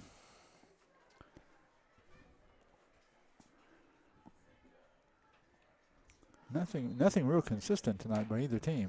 No, I mean, you can tell first game of the year. I mean, it's been a little herky-jerky. We've had some penalties, had a lot of timeouts used. It's kind of your typical first game thing. Back to the double wing again for the Cats. As Hopwood rolls left side, looks downfield, and now will keep it himself, and will get out of bounds across the 40 out near the 42-yard line, as he'll pick up 5, close to 6 yards on that keeper. Bring up 3rd down and a couple here. And for Wilmington, let's see what they come up with on 3rd down and 2. Neither team has really been an offensive powerhouse in this game. No, they haven't. Defenses have pretty much, for most of the time, controlled it, except for one time for Wilmington and one time for. Hopwood rolls out right side, looks downfield, trying to keep it. He's going to get sacked back at the 35. You just need to get rid of that football. So that's going to be a loss of 7 on that play. That's something the young quarterback's going to have to learn not to do. And Wilmington's going to be forced to punt it away on 4th and 10. Yeah, that's right. Get rid of the ball and live to see another down. Yeah, Mr. Southall is talking to him now and saying. Again, it's that first game. It's learning some things, and he's a young quarterback. I mean, we have some really young guys playing on this route. Sophomore at quarterback, Dempsey's, and that snap goes over the head of the punter again. Picked up, and they do manage to get the kickoff. A beauty of a kick. It's going to roll across midfield. Oh, unbelievable. All the way down to the 40, and it's picked up. Picked it up. Let it roll. That is ridiculous by Grant Imhoff. The snap went over Grant's head. He ran all the way back to the goal line, managed to get a kickoff as he's getting blasted, and he kicks it 60 yards off his foot. The net punt there is not going to be as far as that, but from where he kicked it was right about the goal line, and a good 55 yards or so on that kick. That's unbelievable. He might have been at the 5, maybe the 10, but it's a right around that vicinity, somewhere around 5-10 yards. That's a long way. And he had to kick it on the run. So 1st and 10 for the Pirates. Handoff goes up the middle. There's a nice run. Stretching it out for close to 10 yards. That's shot. Is Keen Shot. Shot on the carry. It'll be 1st and 10 for Ottawa from midfield. 2:35 to go in the half. There's a similar play to that one right there that he got a 43-yard run on. He got 10 on that one, so 53 yards in that same play. So one receiver to the near side, still that basic double slot, almost double wing formation. As Swords rolls left side, fires, incomplete. Boy, that's a great attempt on the near sideline. Number 38 was trying for that. Full out on that dive was Ethan Harstead, and he bobbled it a little bit, but that would have been a ridiculous catch if he would have made that one. Second and 10 coming up. He gave a great effort. Well, Pirates will have it once again right at midfield as they're shuffling in and out. Whole group of people here. Wholesale changes. Second and 10 from the 50. Again, one receiver to the near side. Slot back in motion. This is that Harstead again? All right, Ethan Harstead. Inside the 40 down to the 39-yard line.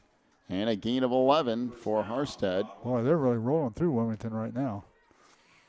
These are just hard hitters off tackle on the left side, off tackle on the right side. And they're going for big yards. Under 2 minutes to go in this first half. Trips receivers to the near side and shotgun formation for Swords. This is a new look. And takes a couple of steps trying to roll left side. He's going to fire it deep down near the end zone, and it is incomplete. Oh, my goodness. Did they say he caught that ball? Oh, he didn't catch that. That bounced in. It sure looked like he was running down there to spot it, but it is pass interference. Oh, now he says incomplete. I was going to say, there's no way that was caught, but. So this is going to end up being pass interference.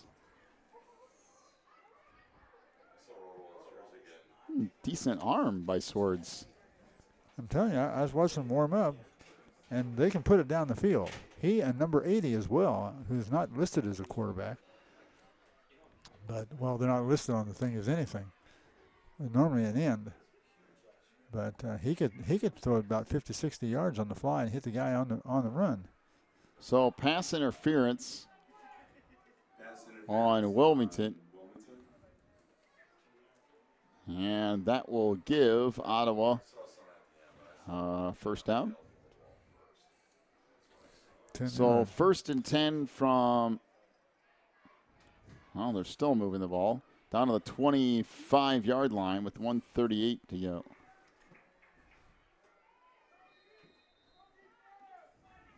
Well, so far, Wilmington has not been able to stop them. Well, again, shotgun formation out of those two slot back set. As the pass wide open down the far sideline. That looked to be an easy completion, but Harstead could not reel it in, and I don't know if he saw it late or what. It looked like it was a really late reaction. But yeah, he went right behind his head. He was running full speed down the sideline. And the quarterback had to go ahead and throw it fast because there was a Wilmington man breathing down his neck, and he knew he was going to get hit. Well, second down and 10 from the Wilmington 25-yard line. Again, shotgun formation for Swords.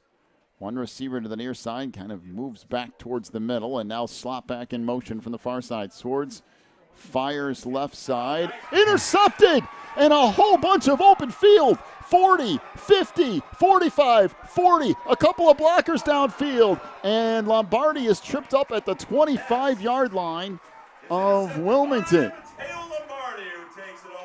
I don't know where Swords was going with that football, but Lombardi was right there to pick it off and take off up the field, and just barely got tripped up, or Lombardi would have cruised into the end zone.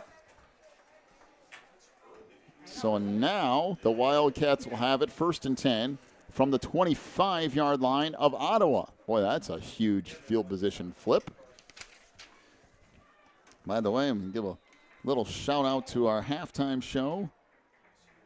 Brought to you by Ricchetti's Cafe and Pizzeria. We'll go over the first half stats. We'll also check out the IHSA scoreboard brought to you by Odekirk Allred and Associates. And the pitch comes near side.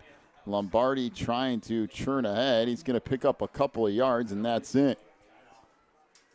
Sam Hafner on the carry. Second down and 7 for Wilmington, down to 1 minute to go in the half.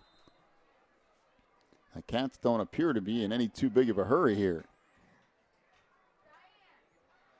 I mean, I know you want to use some clock, but They don't need to use clock right now. They don't have enough of it. back to the double wing. Dempsey in motion.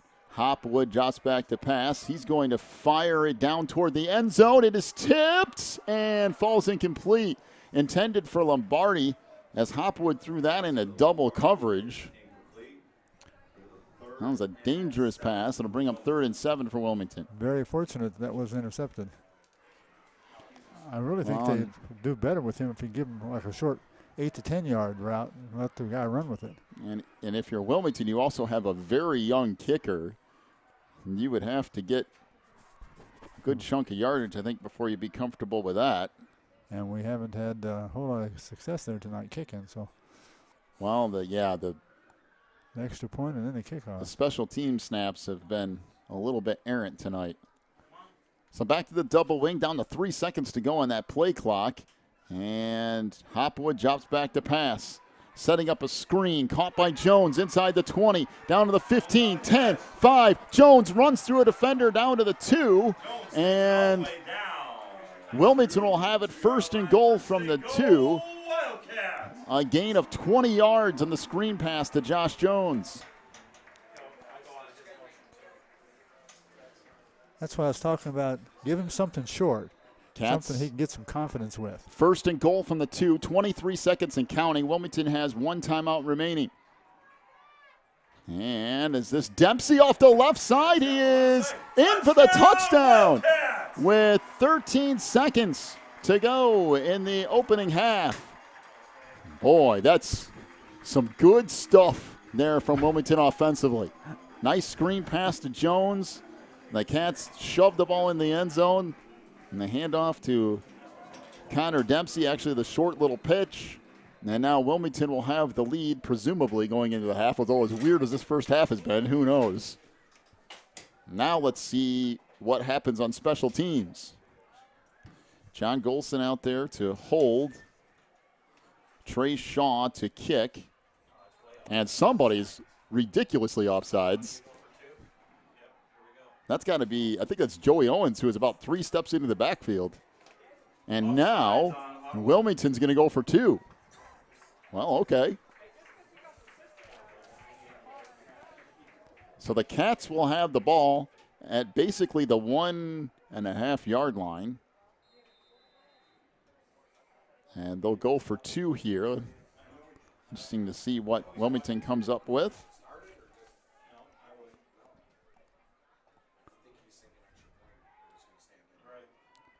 So Van Dyne on one wing, Dempsey on the other, and now the 3rd time out of the half used by Ottawa. Why not? Well, this has been an interesting first half of game 1. 12-6 the lead for Wilmington as they get set to go for 2. Take a quick break, come back with a 2-point conversion here in just a moment. Warren's Collision Center is your hometown body shop. Your vehicle will get expert care with their drive-on frame rack and in their Bink spray booth. Warren's offers free estimates, pickup and delivery service, and they will get you set up with a loaner car while yours is in the shop. Warren's Collision Center is located at 242 North Front Street in Braidwood, or online anytime at warrenscollision.com. That's warrenscollision.com. Warren's Collision Center, where they care beyond the repair. Sure to stick around for our halftime show brought to you by Ricchetti's Cafe and Pizzeria. Ricchetti's over there in Coal City. Right there on the main drag. Be sure to stop by there 7 days a week for any of their specials. Big thank you to Ricchetti's for sponsoring each and every halftime show. We'll also have a check of the IHSA scoreboard brought to you by Odekirk Allred and Associates.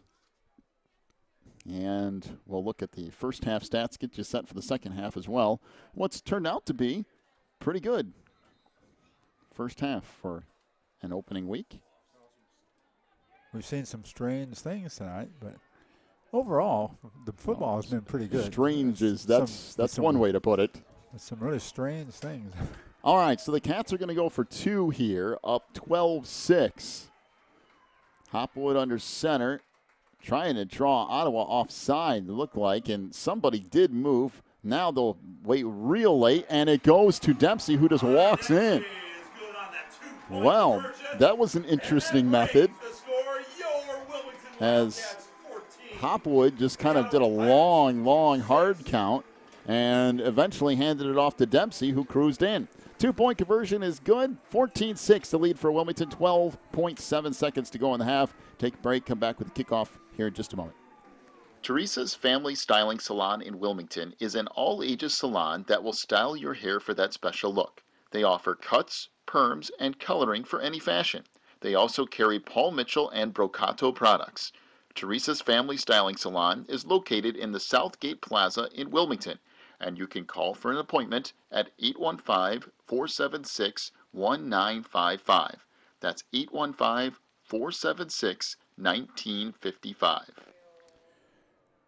So Wilmington will get set to kick it off from the 40, and let's not lose track of what happened in this game. Ottawa was moving the football. In fact, they were down to the Wilmington 25-yard line with about a minute and 40 seconds to go in the half when Matteo Lombardi picked off a Slayton Swords pass and ran it back a good 50 yards to set up Wilmington with a short field and a go-ahead score right before the half. I mean, momentum up to about the minute 40 mark was squarely with Ottawa, and then all of a sudden one play flipped the entire thing around. And the kick here by Shaw ricochets off one of the upmen for the Pirates, and they will just sit back on top of it, and Pirates will have it 1st and 10 from the 29-yard line with 10 seconds to go in the half. If you're Ottawa, maybe give the ball to the fullback or something here and see if somebody can break one. Watch him roll out into a 40-yard pass.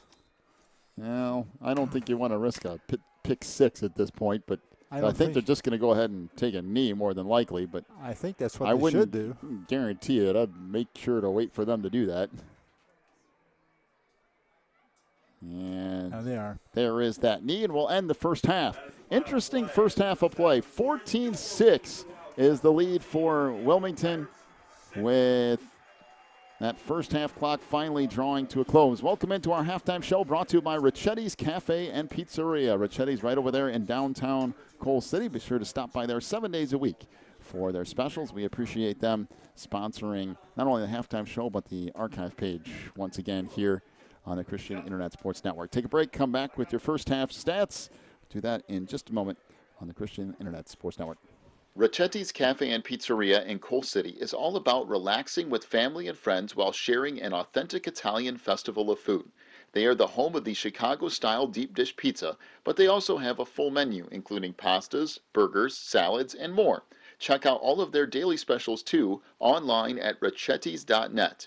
Ricchetti's Cafe and Pizzeria is at 375 South Broadway in Coal City, and they are open till midnight or later every night. Stop in for an authentic Italian experience at Ricchetti's. Pro Real Estate is a family-owned business established in 1983. Its staff and sales agents work in all areas of real estate sales, from first-time homebuyers to experienced investors. Located at 506 South Water Street in Wilmington, clients are welcome to stop by to discuss their real estate needs or visit our website at pro-homes.net. For a private consultation, contact us at 815-476-7916.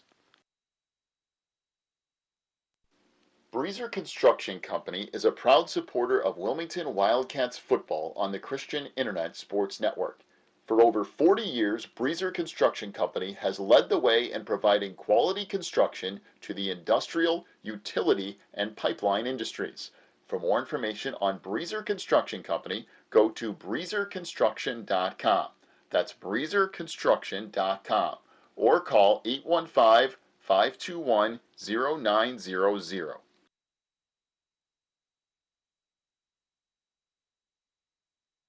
When you need the very best representation on your side, the attorneys and staff at Odekirk Allred and Associates are here to help with extensive professional experience in cases involving criminal defense, divorce, custody, personal injury, residential real estate, and driver's license reinstatement.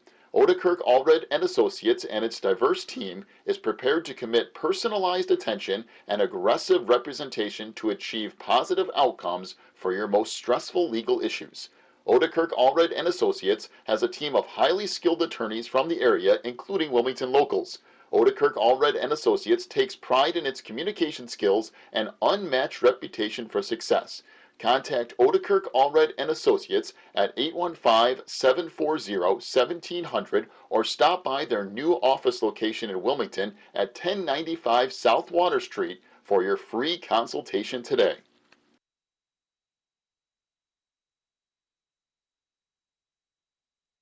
Heroin. I am Matt Baskerville. As a funeral director in Will County, I can tell you firsthand that I have seen results of heroin overdose. Plainfield Shorewood, 4 dead. Lockport, 5 dead. I am Reagan Freitag. As Wilmington's local prosecutor and Will County board member, I can tell you I have seen the trouble and hardships of addictions. Frankfort, Mokina, New Lenox, 6 dead. Bolingbrook, Romeoville, 6 dead. In Wilmington and Braidwood, heroin equals death or arrest. Wilmington, Braidwood, 8 dead.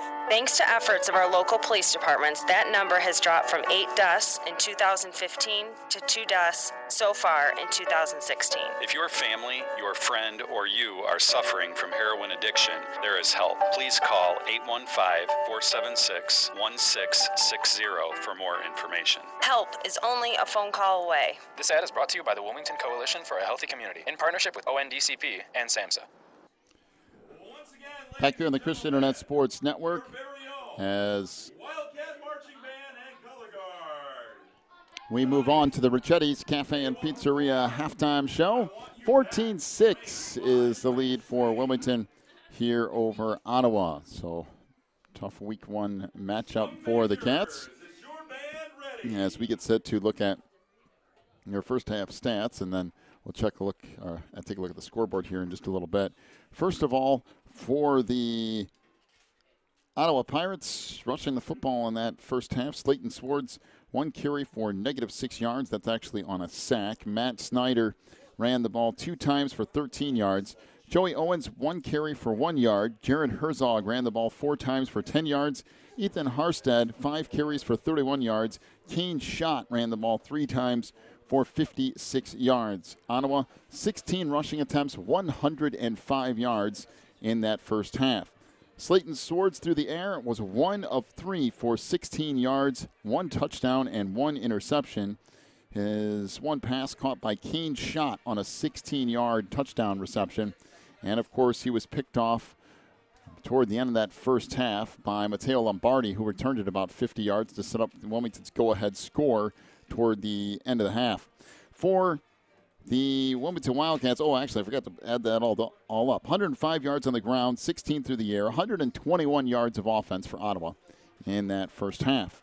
For Wilmington, rushing the football, Keaton Hopwood, 3 carries for -5 yards. Connor Dempsey ran the ball 12 times for 57 yards and a touchdown in that first half. Josh Jones, 2 carries for 4 yards. Matteo Lombardi, 3 carries for -1 yard. And William Van Dyne, 1 carry for 6 yards and a touchdown. Wilmington had a couple of fumbles in that first half as well. Keaton Hopwood, 2 of 7 through the air, 2 of 6 through the air for Wilmington for 36 yards. Connor Dempsey, 1 reception for 16 yards. Josh Jones, 1 reception for 20 yards right there toward the end of the first half to set up the go-ahead touchdown in that first half of play as Wilmington leads at 14-6. The Cats had 61 yards on the ground, 36 through the air, 97 yards of total offense. They were actually outgained by Ottawa in that first half, 121-97, but Wilmington holds the edge where it counts, and that is on that scoreboard.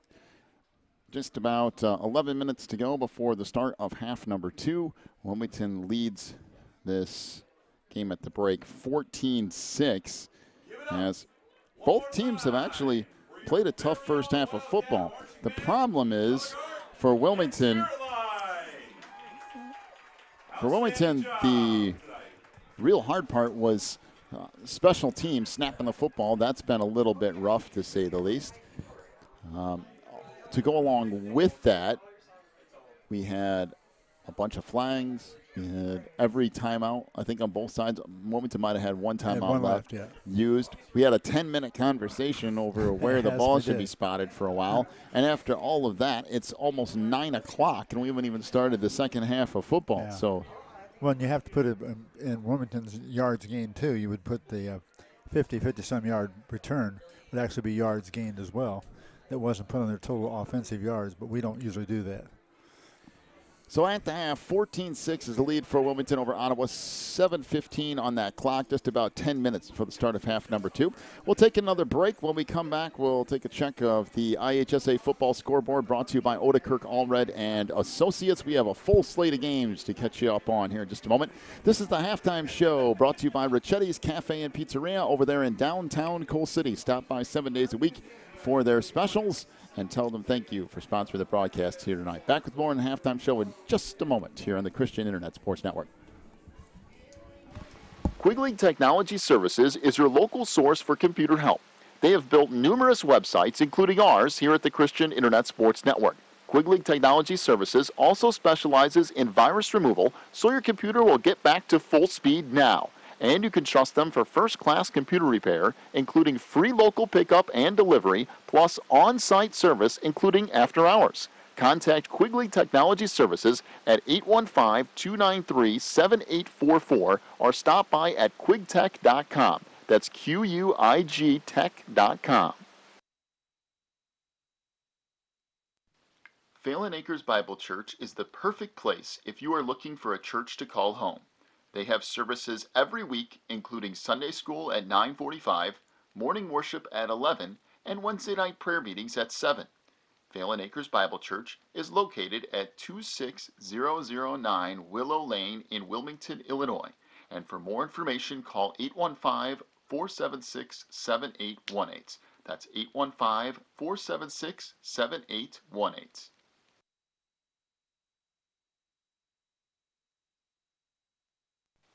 If you're looking for more information on Wilmington Wildcats football, then check out the Catbackers every Wednesday at 7 at Tuffy's. Each week, Coach Reentz goes over game film, takes questions from the audience, and presents the Offensive and Defensive Player of the Week awards. Plus, you'll get to hang out with other Wildcat fans and get the inside scoop on next week's game. So be sure to check out the Catbackers every Wednesday at 7 at Tuffy's. Back here in the halftime show brought to you by Ricchetti's Cafe and Pizzeria over there in downtown Coal City. Stop by 7 days a week to check out their specials. So thank you to Ricchetti's for sponsoring each and every halftime show this year. Wilmington leads at 14-6 over Ottawa here at the break. About 7 or 8 minutes away from the start of half number 2. And this brings us to our first check. We need to have like some sort of dramatic music like dun, dun, dun or whatever. First check of the IHSA football scoreboard brought to you by Otakirk Allred and Associates. By the way, Otakirk Allred and Associates has a new office, which is right over here in Wilmington, right next to Bellatini's. In that plaza, yeah, in between Bellatini's and Ace Hardware. I saw it over there the other day, and they sent me something and said to mention the new office. So Otakirk Allred and Associates right over there in Wilmington and also in Joliet, sponsoring our football scoreboard. So tonight, let's start with the I-8. First of all, Coal City, a 26-0 lead over Reed Custer. That's an interesting Week 1 matchup. The Comets struggling out of the gate against the Kohlers. Some other I-8 scores here tonight. The probably last gasp season for Seneca in the I-8, taking on a former I-8 foe in Dwight. And that game is scoreless. Herscher up on Moments, 13-0 out of what used to be a pretty good rivalry for Herscher and Moments. Sandwich up on Lyle, 12-7. That's a crossover game here in the I-8. Yeah. And Piatone leads Mantino, 28-7. Huh. Really? Mantino must be either down a little bit or Piatone's had a really good night, Wow, one or the other. yeah. So again, I-8 scores. Coal City 26-0 over Reed Custer. Seneca and Dwight are scoreless. Herscher 13-0 over Momence. Sandwich 12, Lyle 7, and Piatone 28-7 over Mantino. Other scores from around the state as we check that scoreboard. Morris leads DuSable 56-0 at halftime. Oh my! Boy, there's a real barn burner. So Morris up 56-0 on DuSable, and that game is just now at the half. Joliet Catholic up on Geneva. That score 21-0. Joliet West and Oswego East are tied at 7. Plainfield North, Plainfield Central tied at 7. That's a really interesting first week matchup. Oswego leads Minooka 21-0. Lincoln Way Central up on Lake Central 14-0. Plainfield South leads Romeoville 15-0. Plainfield East up on Joliet Central 21-0. Lockport leads Downers Grove North 7-0. Lincoln Way East a 13-0 lead on Crete Monee. Lincoln Way West 21-0 lead on Proviso West. A couple of those scores: Bolingbrook 14-7 over Downers Grove South. Immaculate Conception out of Elmhurst 29-7 over Bishop McNamara early. IC is just that's steamroller. That's like 3A, and the rest of 3 is 3B. That's by the way, there's been a couple of private schools. One of them asked to go up a division this year. It was not. I saw that. It was not IC, but I mean, for them, why wouldn't you? It helps have a little bit more competition. In any case, a couple more scores to pass on your way. Wabanzi Valley a 7-3 lead over Lake Park. And Neuqua Valley 21-0 over Matea Valley. And, we still have more. Wheaton-Warrenville South 7-7 with Wheaton-Warrenville North. New Trier leads York 14-0. Hinsdale Central 7-0 over Prospect. West Aurora a 13-3 lead over Yorkville, not too far from here. Streeter leads East Peoria 14-0. There's another I-8 score that I completely missed earlier. But Streeter up 14-0 early in their game. Lake Forest 10-7 over Glenbard East. Anniston Trail leads Glenbard South 7-0. And Naperville Central a 20-7 lead over Glenbard North. Quickly, I-8 scores one more time. Coal City 26-0 over Reed Custer. Seneca and Dwight are scoreless. Herscher 13-0 over Momence. Sandwich leads Lyle 12-7. Piatone 28-7 over Mantino. And Streeter 14-0 over East Peoria. That's our first check of the IHSA football scoreboard, brought to you by Odekirk Allred and Associates, with offices in Joliet and a new office in Wilmington. We will check that scoreboard a couple more times in the second half and in the postgame show as well. We're just about set for the start of half number 2. Wilmington leads at 14-6 over Ottawa. Take a break, come back with the second half kickoff in just a moment. You're listening to Wilmington Wildcats football on the Christian Internet Sports Network. If you need something done around your house, chances are Beth's Busy Bees can get it done. They specialize in residential and commercial cleaning, but they can also do lawn care, small home remodeling and repair jobs, and even things like caregiving. Beth's Busy Bees is a small family-owned business, and they will treat you right every time. Call 815-685-9111 for Beth's Busy Bees today.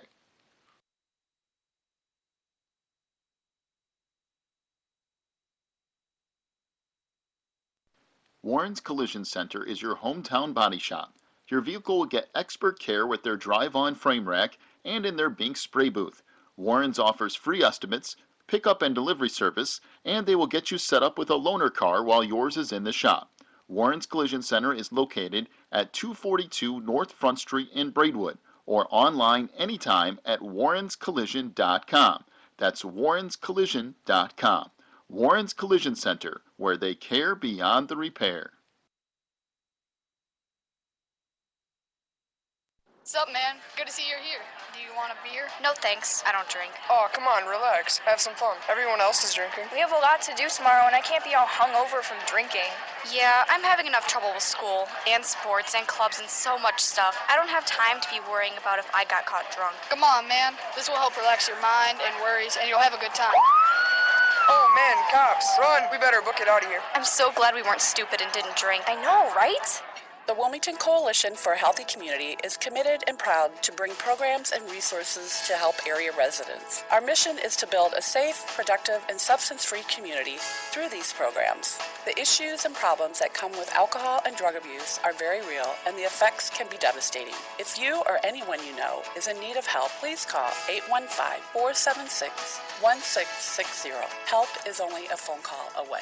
This ad is brought to you by the Wilmington Coalition for a Healthy Community in partnership with Sebring Goodman Teen Institute, ONDCP, and Samson.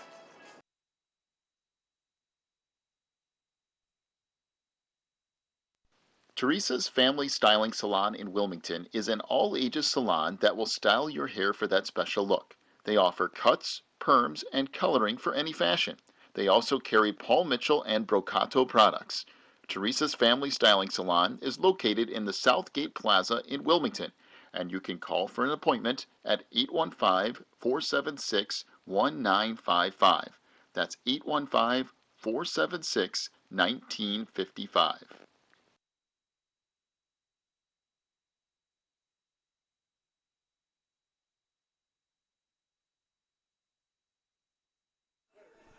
Big thank you for Chetty's Cafe and Pizzeria for sponsoring each and every halftime show this year here on the Christian Internet Sports Network. We get set for the start of half number 2. Wilmington leads at 14-6 over Ottawa in what's been kind of a strange first half. We've seen what we expect to see in week 1, which is some penalties, some turnovers. The special teams has been a little shaky, but for the most part, it's been fairly decent football for week 1. Yeah, in between some of the strange things that happened, there's been a lot of really good football for the first night, I think. And I will say for Ottawa, now you're going to go a big step up as far as schools that you're going to start taking on. Oh, boy, yes. But they've been motivated tonight. I mean, they're playing hard, and they want to get a win here. They only had one last year. Yeah, and they look at playing a 3A school is a great chance to get one. Wilmington would love to come away with a win over a 6A school. So Cats will. Ottawa's out there ready for the reception. They're all lined up. Cats will get set to kick it off here, left to right to start quarter number 3. Looks to me like per player, Ottawa's a lot bigger. Yeah, I think that's fairly easy assumption with a school with roughly, 1,000 more students than Wilmington. Here's the approach and the kick by nice kick. Shaw. Comes down at the 15-yard line.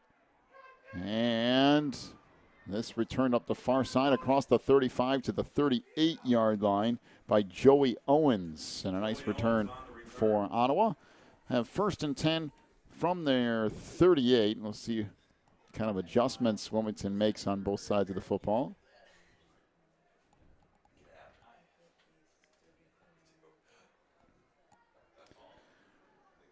One thing about tonight, Ottawa's had a little bit of success on the ground, but really neither team has had what you would call a stellar offensive night. Yeah, not a constant success either way. It's been kind of a stalemate more times than not. The big plays have been special teams and defense. Yeah, except for Kevin Schott's 43-yard run.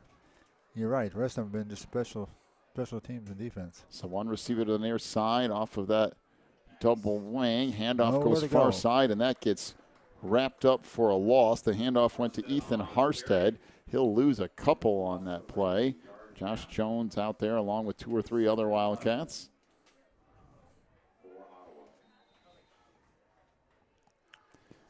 It really is a good first game for Wilmington because you're playing a bigger physical team. Yeah, it's a tough game. Without facing somebody who's, overwhelming you with talent and speed and all that. It's just a good, tough physical game for week 1. Pitch comes near side off the movement by Jared Herzog as Dempsey ends up tracking that down. After a gain of about 3, bring up 3rd and 9. Nice job by Connor to kind of stretch that out a little bit and make a really solid tackle on the near sideline. That was a nice tackle. He was coming outside. Looked like he might have room to gain some yards and got cut off right quickly. So 3rd down and 9 for Ottawa from their own 39-yard line again. Slot back in motion. That handoff blown up again. Good job by, I want to say, make sure I get that right, Sam Hafner blowing that up in the backfield, and then it was eventually kind of stacked up, and Harstead will pick up a yard, bring up 4th down and 8. And Hafner looks like he might be a little shaken up. That left shoulder dragging a little bit. We'll see here, but so it looks like he might be okay. He's pointing to it as he came off, but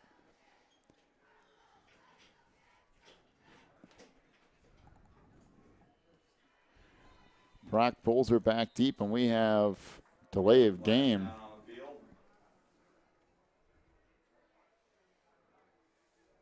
As Ottawa just taking too much time, and there's been 2 or 3 times tonight where they've come close to getting it, and that time no one noticed, including myself, that the clock was getting a little low. Yeah, I never paid any attention at all. Good thing we're not reffing this game. Or coaching. Or 4th down and 13. Oh, he dropped the and ball. that snap gets away, and punter's going to try to run it out toward a 1st down. He might end up getting it. It's going to be close. I think it's a couple yards short, though. Boy. That's Jared Herzog, who managed to get back, well, about 12 of those 15 yards. But Wilmington's going to take over on downs, 1st and 10 from the 45 of Ottawa. But that almost was a disaster. That just about was. If he had about one more guy, he could have really made some hay. Well, now Wilmington off of the special teams mistake for Ottawa gets decent field position. 1st and 10 from the 45 of the Pirates. Back to the double wing again. 9:45 to go in the 3rd. A 14-6 lead for the Cats as Lombardi tried to stack that up the middle and just ran into a couple of Ottawa defenders. Gain of maybe a yard. Will bring up 2nd and 9.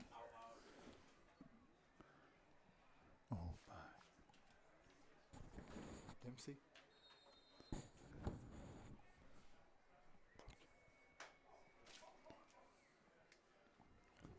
So Lombardi for a gain of a yard or 2. We'll give it 2nd down and 9 from the 44 of Ottawa. Back, everything packed in. Handoff goes, I believe, is that a Lombardi again? Inside the 40 down to the 39-yard line. And he's stopped once again by JoJo Jackson, who's made the last couple of tackles for Ottawa. Bring up 3rd down and 4 for Wilmington here from the 39-yard line of the Pirates.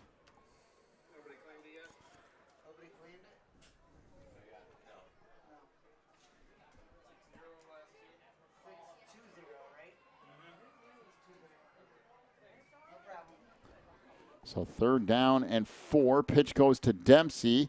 And following his block inside the 35 for a 1st down. Good job of being patient. Matter of fact, out there in front of him was Devin Hicks, a 6 foot, 233-pound lineman. Hicks out there trying to lead the way for Dempsey. And Dempsey did a nice job of being patient and just staying right behind Hicks and picking up another nice chunk of yards. We'll call it 6 more. Be 1st and 10 for Wilmington from the 34 of Ottawa.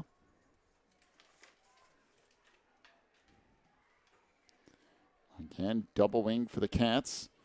Hopwood under center. He'll roll right side, looking downfield. He's going to try to keep it himself. He'll get down to the 30, maybe close to the 29. All right, finally stopped by Keen Shot. As Hopwood will pick up 4 yards, 2nd down and 6 now for the Cats. Well, 1 more yard and he'll be breaking even for the night. And I like thinking about where that's going to go over this year and the next year or 2 after that. Yeah, I think he shows a lot of promise, a lot of room to develop as a quarterback. I think you're right. Back to the double wing again. Hopwood hands it off right side. Boy, that's nice, patient running. Inside the 25, down to the 22. Like that way he changed gears and shifted it inside. As Sam Hafner ends up with the carry. Did a nice job, little stutter step. Again, nice and patient, cut that back up the middle. And he'll have a first down to the 22-yard line of Ottawa. How many total did he get? 7? So we'll approach 7 minutes to go in the third quarter. 14-6, the lead for Wilmington, and they're on the march again. Get back to the double wing. Jones still in there at fullback, pitch back. I believe this is Hafner again. Again, nice and patient. Inside the 20, gets banged down near the 19-yard line.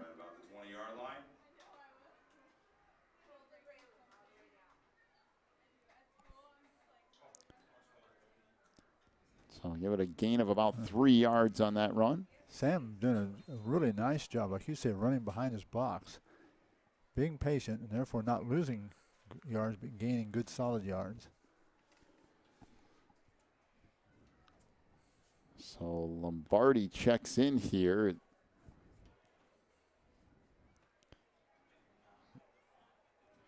Bring up second down and 7 here for the Cats. Just inside the 20, pitch back to Dempsey. Boy, that's tough sledding there.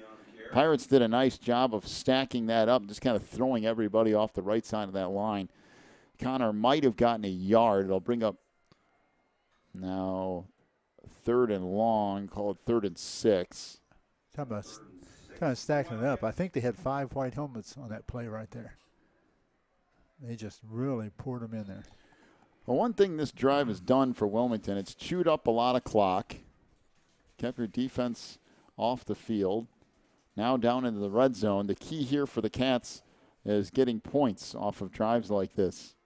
Yeah. You kind of have to make it count. Back to the double wing again. Once again, everything packed in. 3rd down and 6 from the 19. Handoff goes broken off the 15, 10, 5. Touchdown, Matteo Lombardi. Nice little misdirection, and Matteo Lombardi scampers in for a 19-yard touchdown run. And the Cats lead it 20-6 with 5:17 to go in the third quarter. Boy, one thing I like about these running backs, second half, patience and looking for where the hole is and then hitting it, not just throwing your body in there. Well, that was such a beautiful run.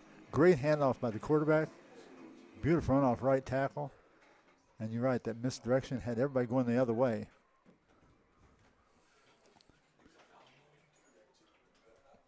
Let's see if they can get this 6. Extra point now. And this has been kind of a little bit of a trial and error process. Good snap that time, good hold, and the kick is good as well. As Trey Shaw with the kick, good snap from Josh Jones. 5:17 to go in the third, 21-6, the lead for Wilmington over Ottawa. Take a break, come back with more Cats football in just a moment on the Christian Internet Sports Network. Ricchetti's Cafe and Pizzeria in Coal City is all about relaxing with family and friends while sharing an authentic Italian festival of food. They are the home of the Chicago-style deep dish pizza, but they also have a full menu, including pastas, burgers, salads, and more. Check out all of their daily specials, too, online at ricchettis.net.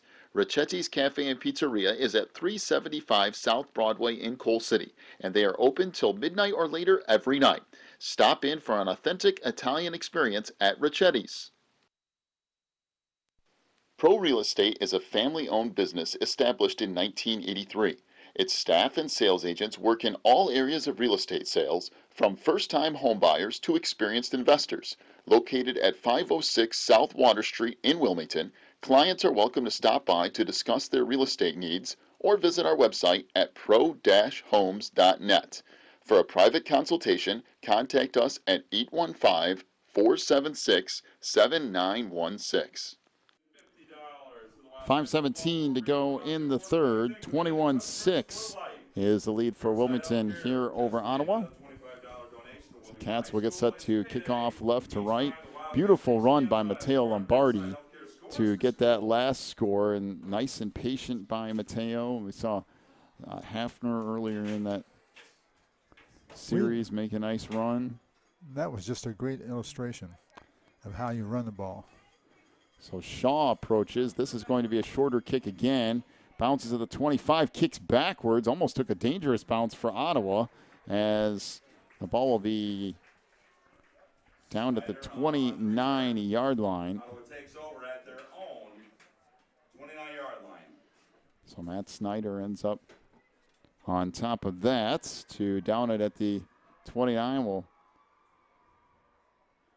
call it the 30-yard line here. 1st and 10 for Ottawa. 5:14 to go in the third, and the Pirates need a relatively quick score here. Well, Wilmington used about 6 minutes and 40 seconds off the clock that last time. Good job. Oh, and this gets stacked up and goes nowhere.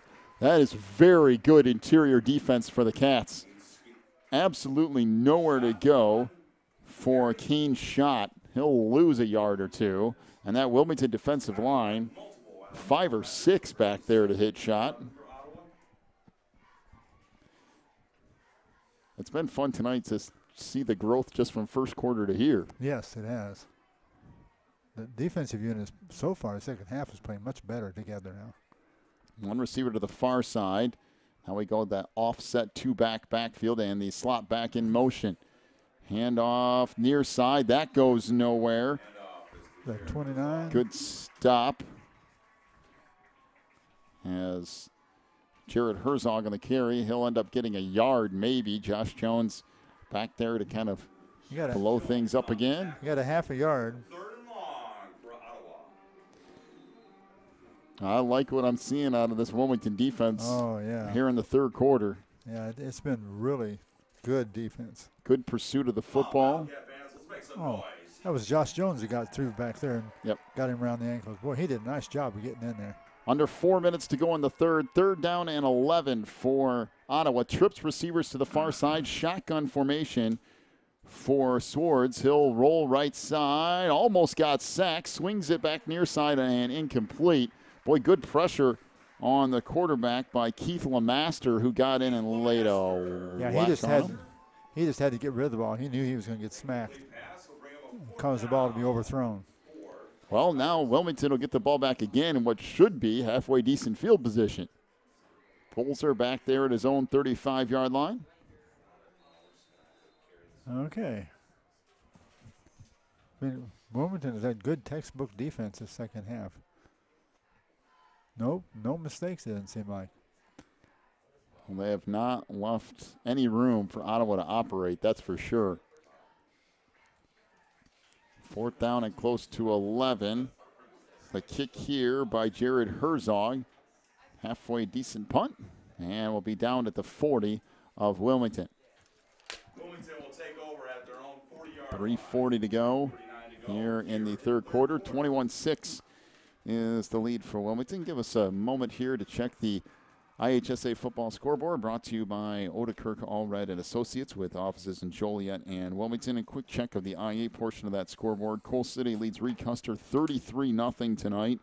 So it's all Kohlers in week 1. Herscher 21-0 over Moments. Sandwich leads Lyle. That game now 12-7. Piatone rolling Mantino 35-7. That's kind of surprising. Streeter up 14-0 on East Peoria. And Seneca and Dwight, we still don't have a score, or they haven't submitted a score, one or the other from there. 1st and 10 for the Cats from the 40. That goes nowhere. Good pursuit from the Ottawa defense. Well, he ran a stone wall that time. Maybe back to the line of scrimmage, and that's about it for Connor Dempsey.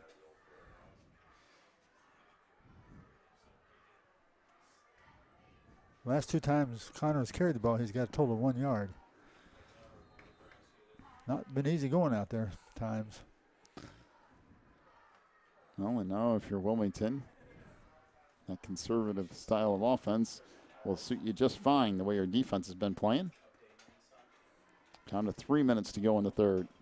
Connor's averaging about 4.5 yards a carry. Back to the double wing. Pitch comes near side. This is Lombardi. Cuts it back inside the 45. Almost broke free at midfield. He'll pick up about 9 yards on that rush. Bring up 3rd down and a yard for Wilmington. Boy, don't you like the way he runs? The second half, he has been just picking his hole and going. He comes across the parallel line of scrimmage, and all at once he turns upfield.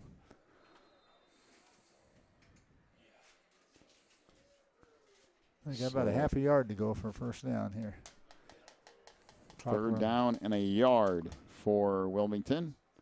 Again, back to that double wing. We'll see if they feed Josh Jones here. Maybe they go with the keeper again for Hopwood, although that almost didn't work the last time. As Hopwood with a long snap count pitches it back to, I believe this is Dempsey, who gets just enough to get the first down, gets a little over a yard. Dempsey on the carry, picks up a Wildcat first down. By the way, Sandwich leads Lyle 19-13 now. So that game's staying close. Oh. Wonder if Lyle could pull that out. So 1st and 10 for Wilmington. Under 2 minutes to go in the third now. They lead at 21-6. The ball at the 49 of Ottawa. Seems like every time we go up to Lyle to play, we have a experience up there. Yeah, that's that's one way to put it. Doubling again. Dempsey in motion. Hopwood drops back to pass. He'll let it fly down the far sideline and overshoots Lamaster, which is an intended receiver down at the 30-yard line. Actually, his other receiver was wide open, about 5-10 yards farther down the field. It's just, it's just growing time for Hopwood back there, being a young quarterback, and those are the kind of throws that only come with repetition and some experience. So, and then I like the way Coach is getting him in some tosses like that. Yeah, Barry's done a nice job tonight, especially with a young QB, of getting him some opportunities, but kind of keeping him out of trouble, throwing it over the middle of the field or anything, kind of keeping things to the outside. So back to the double wing again, 2nd down and 10. There's the double handoff, and up the middle it comes to Lombardi. Breaks it inside the 30, 20, 15, 10, 5, and down at the 2-yard line, maybe the 1. Matteo Lombardi with a 48-yard run to the 1-yard line of Ottawa off the double handoff. Went to Dempsey. Dempsey gave it to Lombardi. There was all kinds of space, and he made one nice move, cut back to the inside, and gets it all the way down to the 1, and the Cats are knocking on the door again. And he turned on the afterburners there at the end, and there was a desperation dive by the defensive player, the last guy on the field, and just hit his feet enough to trip him up. 1st down and goal from the 1. Again, everything packed in. Hopwood under center. And I believe it went to Dempsey again, and he's in for the touchdown. Another touchdown run for the Cats. A little short pitch off that left side, and Wilmington leads it 27-6 over Ottawa with 1:10 to go in the third quarter.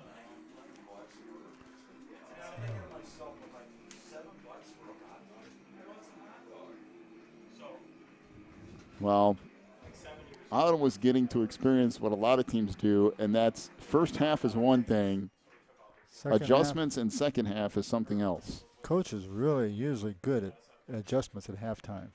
Yeah, Raintz and his staff have been around long enough that they know kind of what they're looking for and what changes to make. It's a good snap, good hold, and the kick is good as well. Last couple of extra points have looked pretty good. As 28-6 is the lead for Wilmington. 1:10 to go in the third. Take a break. Come back with more Cats football in just a moment on the Christian Internet Sports Network. Breezer Construction Company is a proud supporter of Wilmington Wildcats football on the Christian Internet Sports Network. For over 40 years, Breezer Construction Company has led the way in providing quality construction to the industrial, utility, and pipeline industries. For more information on Breezer Construction Company, go to breezerconstruction.com. That's breezerconstruction.com. Or call 815-521-0900.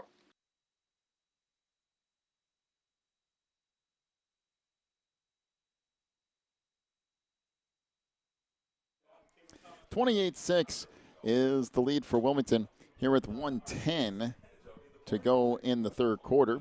Thanks for joining us here week one on the Christian Internet Sports Network as we kick off the 2017 Wilmington football campaign. Be back with you again next week as Manteno comes to town. And I'm going to tell you right now, that Manteno game is looking like way different than we thought earlier.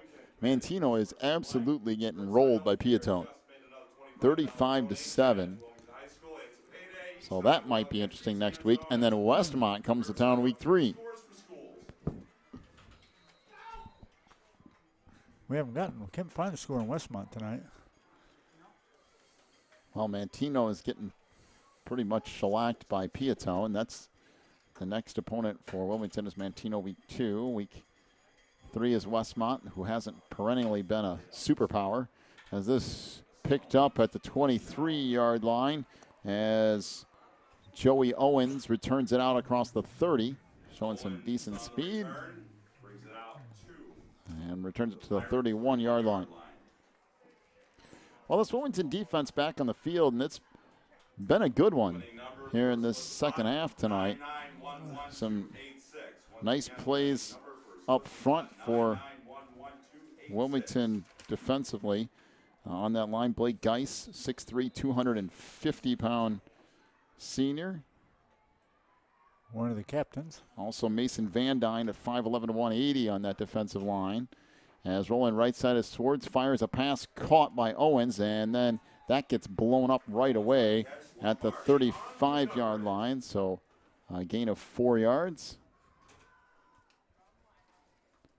Bring up second down and 6. Of course, Lemaster in there on defense along with Josh Jones.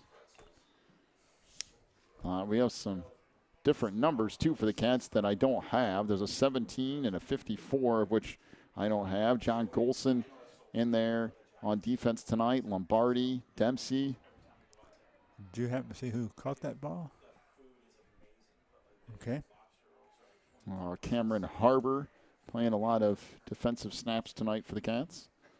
So I'd like to give a lot of those guys at least a little bit of shout out for getting the job done. We go further on through the year, we'll get to know the offensive and defensive linemen a little bit better and be able to pick them out more for you. 42 seconds to go in the third, 28-6. Wilmington leads it.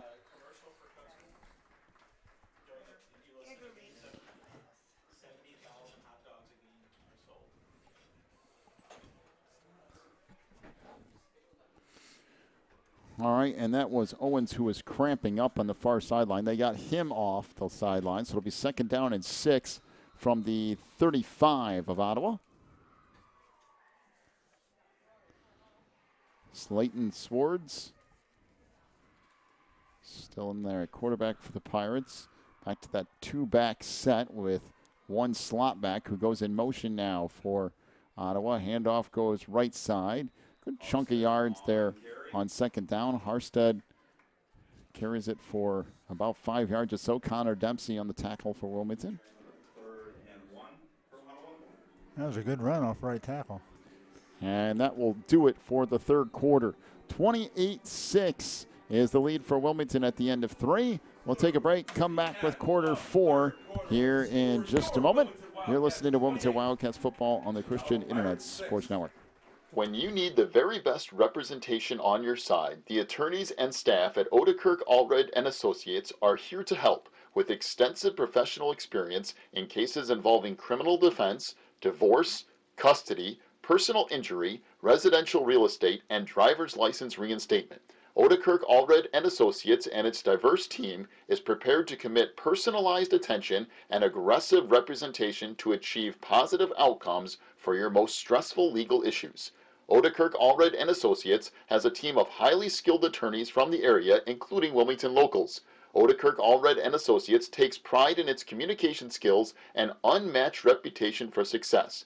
Contact Odekirk Allred and Associates at 815-740-1700 or stop by their new office location in Wilmington at 1095 South Water Street for your free consultation today.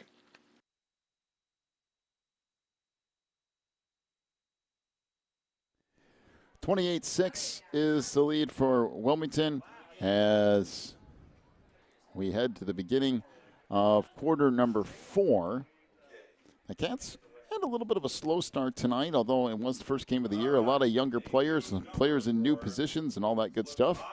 And eventually here, second half, things start rolling a little bit for the Cats. And now 3rd down and 2 for Ottawa as the ball sits with the nose of the football touching the 40-yard line for the Pirates. And actually, it's more like 3rd and a long 1. So full house formation as they hand it off up the gut. That's going to be enough for a first down. Actually pick up about 3 yards or so. Just good old power football for the Pirates. That's Bryce Phelps, 5'11", 224 pounds on that carry. That's a load to bring him down. Actually, it's almost 5 yards. Matter of fact, if you're Ottawa, it might not be a bad idea against this Wilmington defense. Just go full house and just fire it up the middle. Back to the 2-back offset formation. Handoff to the slot back coming through, and he gets met in the hole and dropped after a gain of 2. And that is a big hit from Rodewald, as Ethan Harstead will pick up 2, close to 3. Go back to that Bryce Phelps, the big guy. Call it gain of 2, 2nd down and 8 from the 46-yard line of Ottawa. One receiver to the far side, back to that 2-back formation with one slot back who goes in motion. Handoff out that left side to Jared Herzog as back he to the line of gets back to the line of scrimmage. Maybe might have actually lost a little bit. So we approach 11 minutes to go in the game.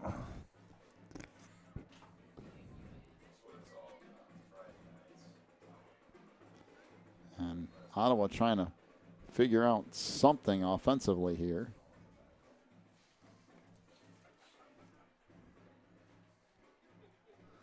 Third down and 8. See if the Pirates go to the air and try to pick up a first down, or if they just keep things on the ground and keep it moving. Back to that 2 slot back formation. Far back comes near side. Swords drops back to pass. Sets up a screen, and there is nobody out there. I mean, no one. Up the sideline, 30, 25, 20, down to the 15, all the way down to about the 13-yard line before that tackle is made. I mean, that's a... Snyder on the catch. Brings it down 2. A gain of 40 yards on that pass play to Snyder. The Wildcat 14-yard line. And wow, you want to talk about the perfect call. That is a perfect call. Well, they had Wilmington come in with everything but the kitchen sink. There was no one out there. There was nobody in the country out there. No one within probably 30 yards of Snyder when he caught that ball. Handoff goes up the middle as churns ahead down near the 10-yard line. A gain of 4 or somewhere thereabouts by Kane Schott. Bring up 2nd down and 6. Give Ottawa credit. A team that was 1-8 last year, down 28-6 here, and still pounding and fighting and scratching for every yard. Every once in a while they come with one out of somewhere. Boom, there's a big great gainer. First half it was Schott's 43-yard run. Racked up a lot of yards. Now we got a pass play. So 2nd down and 6 for Ottawa. Back to that 2-back offset formation. Handoff goes left side, bouncing it to the outside is Matt Snyder, and he's going to go in for the score. He got bumped right out, and he just kept running. No pursuit over that side of the field, none. Well, a 10-yard touchdown run for Snyder. That makes it 28-12 pending the extra point. That was really easy.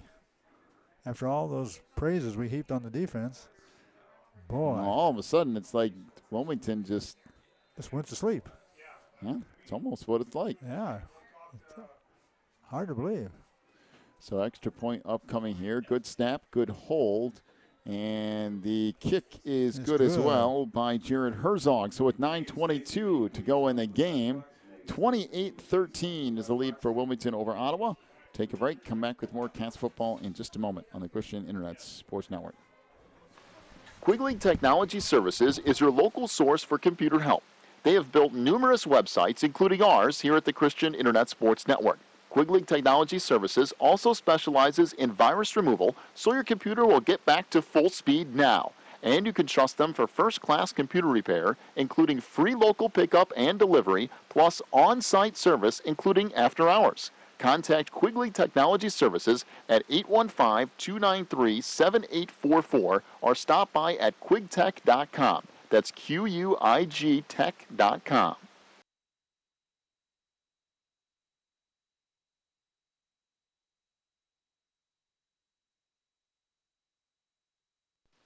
Phelan Acres Bible Church is the perfect place if you are looking for a church to call home. They have services every week, including Sunday school at 9:45, morning worship at 11, and Wednesday night prayer meetings at 7. Phelan Acres Bible Church is located at 26009 Willow Lane in Wilmington, Illinois. And for more information, call 815-476-7818. That's 815-476-7818. 9:22 to go in the game. 28-13 is the lead for Wilmington here over Ottawa, but the Pirates have not gone away by any stretch of the imagination. Ottawa got a huge play on that screen pass in the last drive and then went straight into the end zone. So this game is not over if you're Wilmington, and you have to finish this out. Well, they used less than 2 minutes to score that time. That's not very long. So the kick comes down to the 20, out of 30 to the 35.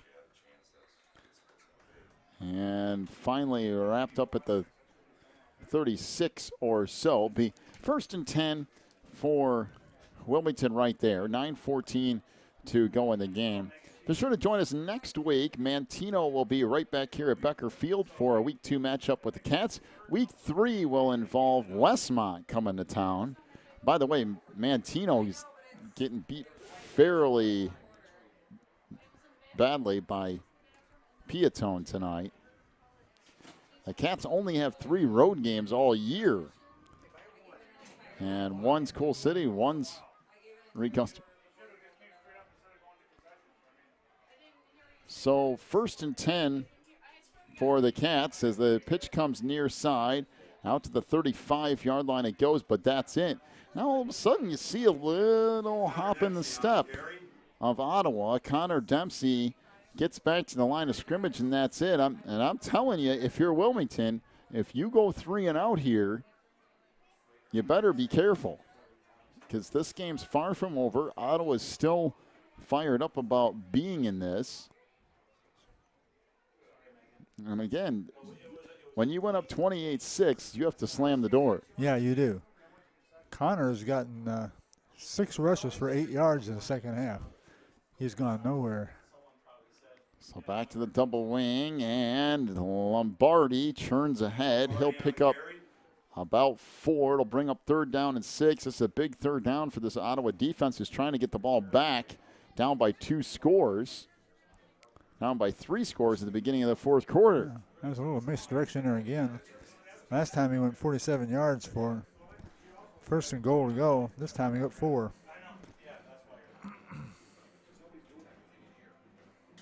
It looks like the Ottawa Pirates have caught in fire a little bit, and they're beginning to shoot off the ball now.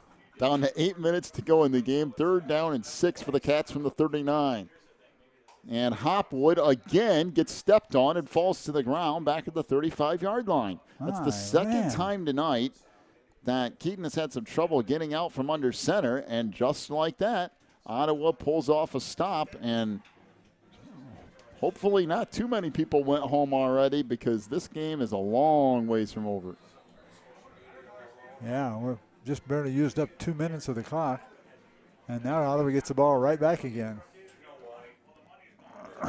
Now you really have to be relying upon the defense because Ottawa's going to have another shot at this. And Wilmington trying to set up for this punt. And there's a snap, but that's a rifle of a snap, by the way. That kick goes straight up and will bounce down to the 34-yard line where it's picked up by Bolzer. 6:56 to go in the game. 28-13 now the lead for Wilmington. And with Ottawa getting the ball back, they just went straight down the field in 2 minutes. Yeah, less than 2 minutes. We'll see if this Wilmington defense can kind of ratchet things back up a little bit. They look so good. So impregnable. And all at once, boom. 2 major plays in a row. 1st and 10 for Ottawa from their own 35-yard line. Let's see if this Wilmington defense can stiffen a little bit. One receiver to the far side. And now back up under center is Swords. And they'll hand it to that slot back coming through. This will churn ahead for 3, maybe 4 yards on that carry. I believe that's Matt Snyder, who will pick up 4 to bring up 2nd down and 6 for Ottawa. Matt's carried the ball twice the second half for a total of 14 yards. He's having a good second half as well. The guy who's not had a good second half is Dempsey. So again, now that slot back in motion comes near side. And a gain of a few more there for Ethan Harstead before he's finally brought down by Cameron Harbor. Bring up about a 3rd and a yard or so. Gain of close to 5. Well, they're just really consistently gaining yards. It's like they suddenly decide, we can still win this game. Well, and they can. Here's the full house backfield again. Handoff goes up the middle, and that goes nowhere. Wilmington was ready for that. They tried to throw the 3-back set out there again and just try to quick snap it, and that will not get the job done. Handoff actually went to Bryce Phelps, 5'11", 224 pounds. He got 1 yard, cannot get 2. And it'll bring up 4th and a yard for Ottawa. 5:20 to go, and this could very well be the game right here if Wilmington can get a stop. 4th and a yard for the Pirates. Ball at the 44-yard line of Ottawa. Trips receivers to the far side onto the shotgun is Swords. Now he'll come up under center and try to sneak it real quick and will get the 1st down. He'll pick up 2. Very smart call. Now also, Wilmington is not getting his defensive set early enough. They're waiting too long, and they're getting the ball put in motion before they get firmly set. Down to 4:45 to go in the game. The problem now for Ottawa becomes the clock because you're chewing up a ton of it. You haven't even gotten to midfield yet. Back to the 2-back set for the Pirates. Dropping back his Swords. He'll fire down the right sideline. That is incomplete and overshot his intended receiver, Joey Owens, down at the 25-yard line of Wilmington. Yeah, Joey wanted the pass interference call for hanging on to him, but it wasn't blatant enough for that.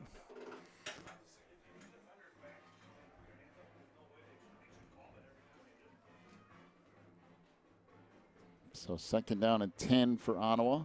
Tell you what, speaking of Ottawa, can put the ball down the field in a pass a long ways. I watched them warm up, and they're convincing. So 1 receiver split out to the far side. Again, that 2 slot back formation with 1 fullback. Near side slot back goes in motion. Dropping back his Swords. Fires left side. That's incomplete. And a flag thrown on Lombardi, who didn't even hit him. I mean, he barely even made contact. He held on to him so he didn't fall down. That was poor. I mean, he literally held up to not hit him. I don't really know what else you want him to do as a defensive back. There's not much else he could do to avoid that. But in any case, the flag is down, so that's all you can deal with now. And I'm not really sure why the ball's sitting at the 48 anyway, because he didn't even catch it. I mean, has anybody even said what the penalty is? I guess it's going to pass interference. I said, No, that's. I don't know. I don't really know what. That's ridiculous. I'm not really sure what you're supposed to do as a defender. I mean, what happened was the pass was a little bit too tall. Lombardi came in and made contact in the back, but then put his hands up and just let him go instead of drilling him into the ground. I mean, he could have just lit him up. But I mean, all actuality. I mean, that's for Mateo. That's how you play it every time. So you can't worry about that. First down and 10 for Ottawa from the 39 of Wilmington. He actually held him on his feet so he wouldn't fall down. Yeah. That's. At any case, first and 10 for Ottawa from the 39. Out of the shotgun. Again, his Swords drops back, fires right side. That is caught, and this might go for 6. To the 10, to the 5, down to the 3, and Ottawa's going to be knocking on the door shortly. Down to the Wildcat 3-yard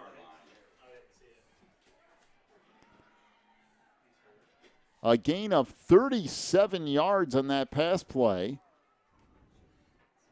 Caught by Ethan Harstead. You know, this goes back to what we were talking about a few minutes ago. If you'll get a first down and you get the ball right back to Ottawa with this momentum that they have. I'm telling you, they can put the ball down the field. They're just a play or two away from making this a one-possession game and still plenty of time left. Just think about this. It was 28-6 at the start of the fourth quarter. And now Wilmington, I believe, will use a timeout. Well, 4:08 to go in the game, 28-13. Ottawa knocking on the door. Take a break, come back with more Cats football in just a moment on the Christian Internet Sports Network. If you're looking for more information on Wilmington Wildcats football, then check out the Catbackers every Wednesday at 7 at Tuffy's. Each week, Coach Reentz goes over game film, takes questions from the audience, and presents the Offensive and Defensive Player of the Week awards. Plus, you'll get to hang out with other Wildcat fans and get the inside scoop on next week's game. So be sure to check out the Catbackers every Wednesday at 7 at Tuffy's.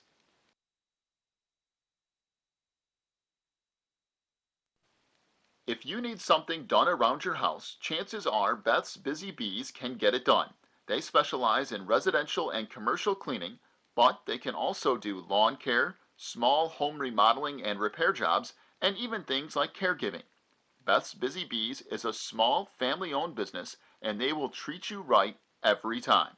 Call 815-685-9111 for Beth's Busy Bees today. 4:08 to go in the game, and all of a sudden, Ottawa is knocking on the door again. First and goal from the 3-yard line of Wilmington. Well, this game has seen a little bit of everything, and maybe a comeback by the Ottawa Pirates. Back to that full house, almost wishbone set in the backfield, and that's way too easy. I mean, just walking in for the score Nobody touched is him. Matt Snyder. All of a sudden, it's 28-19, pending the extra point with 4:08 to go. You know, Ottawa did not go away down 28-7 at the start of the fourth quarter. They were still fired up and still ready to play, and Wilmington has not matched that intensity in the fourth quarter.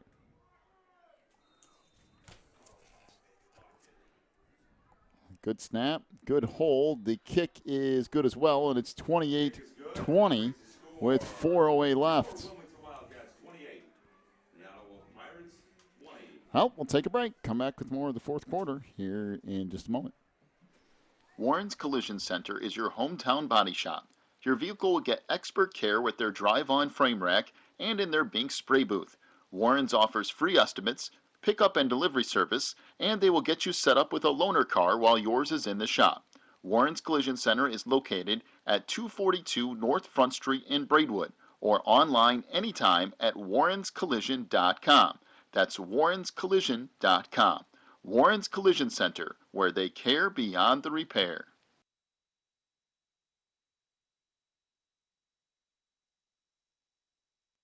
Teresa's Family Styling Salon in Wilmington is an all-ages salon that will style your hair for that special look. They offer cuts, perms, and coloring for any fashion. They also carry Paul Mitchell and Brocato products. Teresa's Family Styling Salon is located in the Southgate Plaza in Wilmington, and you can call for an appointment at 815-476-1955. That's 815-476-1955. Well, things are getting interesting here in week one. 28-20 the Wilmington lead now. 4:08 to go in the game, and Ottawa is a little fired up at the moment. It was 28-7 beginning of the fourth quarter. Wilmington looked like they were going to roll to a win, and then all of a sudden the Cats seemed to just kind of let up a little bit. Ottawa kept slugging away, and within about 6 minutes, it's a one-score game. Kick here will come down at the 23. Now out across the 35, out near the 40-yard line and out to the 41. And there's a real late hit that there's no call on. So. Oh, boy, that was late, too. Wow. The pile was laying on the ground. He come in last at the end there and just jumped right on top of it. It's been less than consistent. We'll say that tonight. 3:59 to go. 28-20 is the lead for Wilmington. And right now, if you're the Cats, this is a chance for your offense and relatively young offense to own a drive here in week one, get a couple of first downs, work on this clock, and get out of here with a win. This is the chance they got. They've needed right here. So. 1st and 10, Wilmington from the 41. Back to the double wing again with Dempsey and Lombardi. Lombardi right side, turns across the 40 to midfield, 45-40, all the way down to the 35-yard line, and there is a flag late. A gain of 23 yards on that run, and a flag came in late too, which more than likely means a late hit, and that would move it 15 yards further downfield.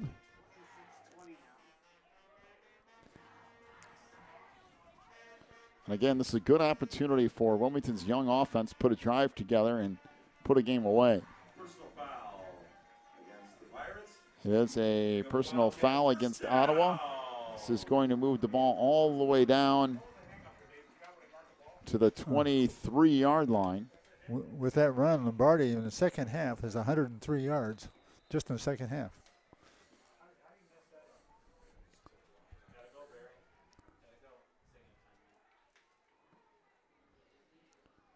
So play clock is down to 10 seconds. Hopwood's not even in the huddle yet. This is really going to have to be in a hurry if we're going to get this play off. Down to 4 seconds in the play clock, and they will with 1 second on that clock. Handoff goes to Lombardi. Try to cut it back up the middle. He gets stacked up down around the 20-yard line or so. That clock will continue to roll as we approach 3.5 minutes to go. A gain of 3, close to 4 for Mateo on that carry.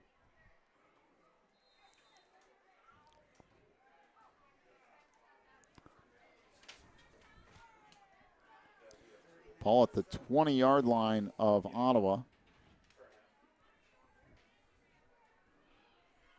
Second down and a short 7 here for Wilmington as Hopwood letting that clock roll a little bit. Pitch comes to the left side. Dempsey cuts it back inside the 20. And he'll bang down near the 17-yard line, and a timeout taken by Ottawa. I believe that is their first timeout of the half. 28-20, the lead for Wilmington. They'll face a 3rd and 4 from the 17 here in just a moment.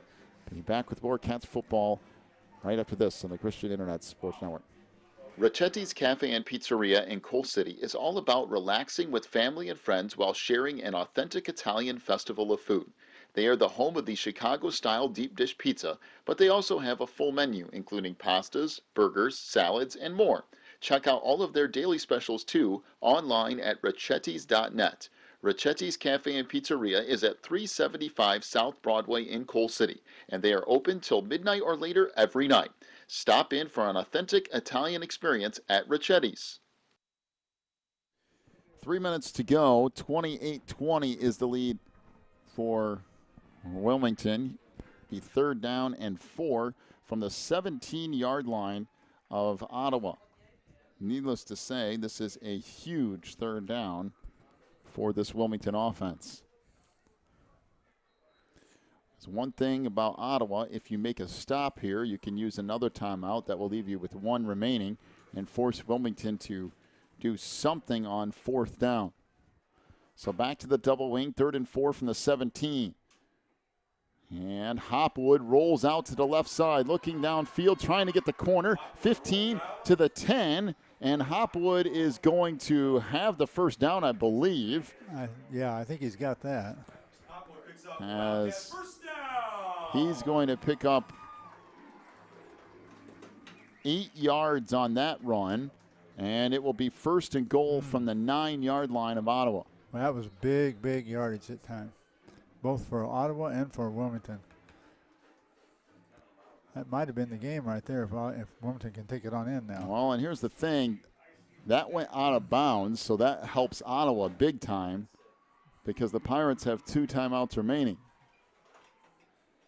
Back to the double wing again. Hopwood under center. Pitch back to Dempsey. And there's just, I mean, it's just stacked up everywhere as he might have gotten back to the line of scrimmage, and that's about it. And another timeout to Ottawa, and they will have 1 remaining. Boy. Poor Dempsey's had a rough second half. It gives us a chance to remind you, stick around for our post-game show brought to you by Warren's Collision Center over there in Braidwood. Warren's, where they care beyond the repair. So when we get to that post-game show, we'll have your final stat totals from tonight. We'll talk to Coach Rinks as well, and we'll have another check of the IHSA football scoreboard brought to you by Odekirk, Allred, and Associates. We'll do all of that coming up in our post-game show here in just a little bit, brought to you by Warren's Collision Center. 2:47 left in this clock. This game has all of a sudden gotten much closer than what people thought it was going to be at the beginning of the 4th quarter. It was 28-6. Then all of a sudden, Ottawa got a quick score, scored in about 2 minutes, made it 28-13. Wilmington got the ball back, didn't do anything. Ottawa got it back again, and about 3 to 4 minutes later, they scored again to make it 28-20. Now Wilmington has put together a nice drive. They're down inside the Ottawa 10, but it's 2nd and goal from the 9-yard line. Ottawa still has a timeout remaining, and with 2:47 on the clock, that is a ton of time. Especially when you put the ball down the field like Ottawa can. All right, the Cats face 2nd and goal from the 9-yard line with 2:47 to go in the game. And everybody jumps for Ottawa, and I literally mean everyone. I think every single person on the defensive line jumped. Well, I don't know how you can even be discussing this. Lombardi went in motion. Hopwood did a hard count, and every single player in the defensive line jumped.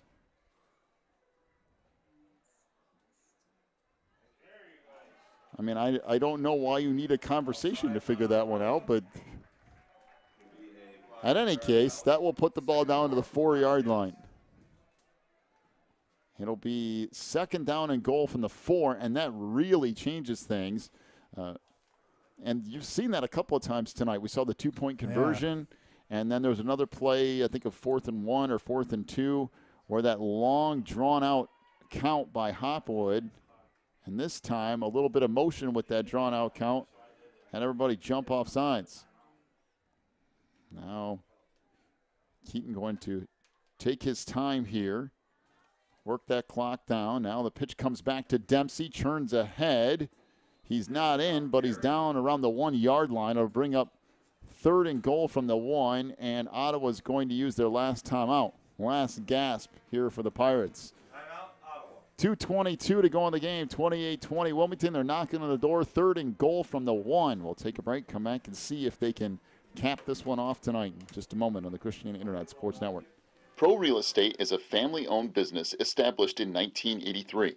Its staff and sales agents work in all areas of real estate sales, from first-time homebuyers to experienced investors. Located at 506 South Water Street in Wilmington, clients are welcome to stop by to discuss their real estate needs or visit our website at pro-homes.net.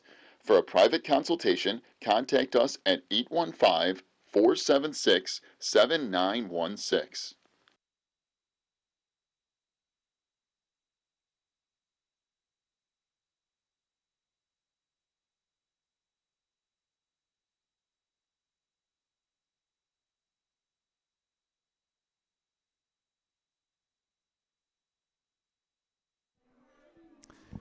$28-20 is the lead for Wilmington. 2:22 to go in the game.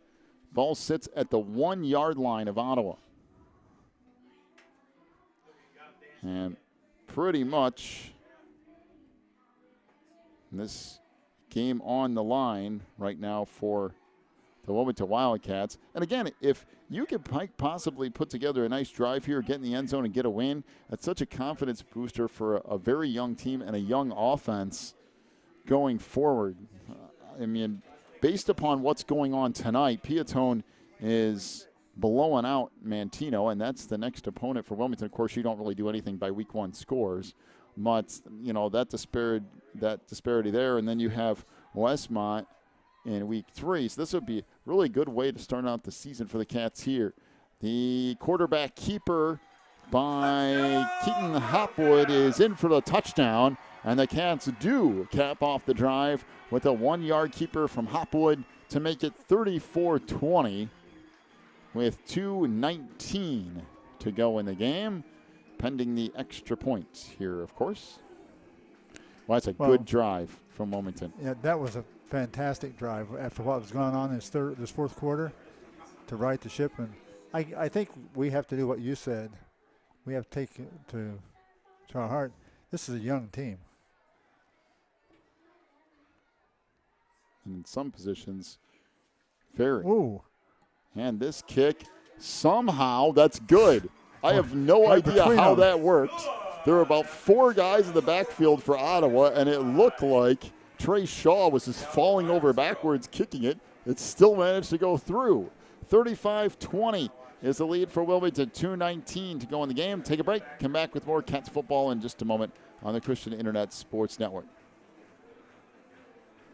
Breezer Construction Company is a proud supporter of Wilmington Wildcats football on the Christian Internet Sports Network. For over 40 years, Breezer Construction Company has led the way in providing quality construction to the industrial, utility, and pipeline industries.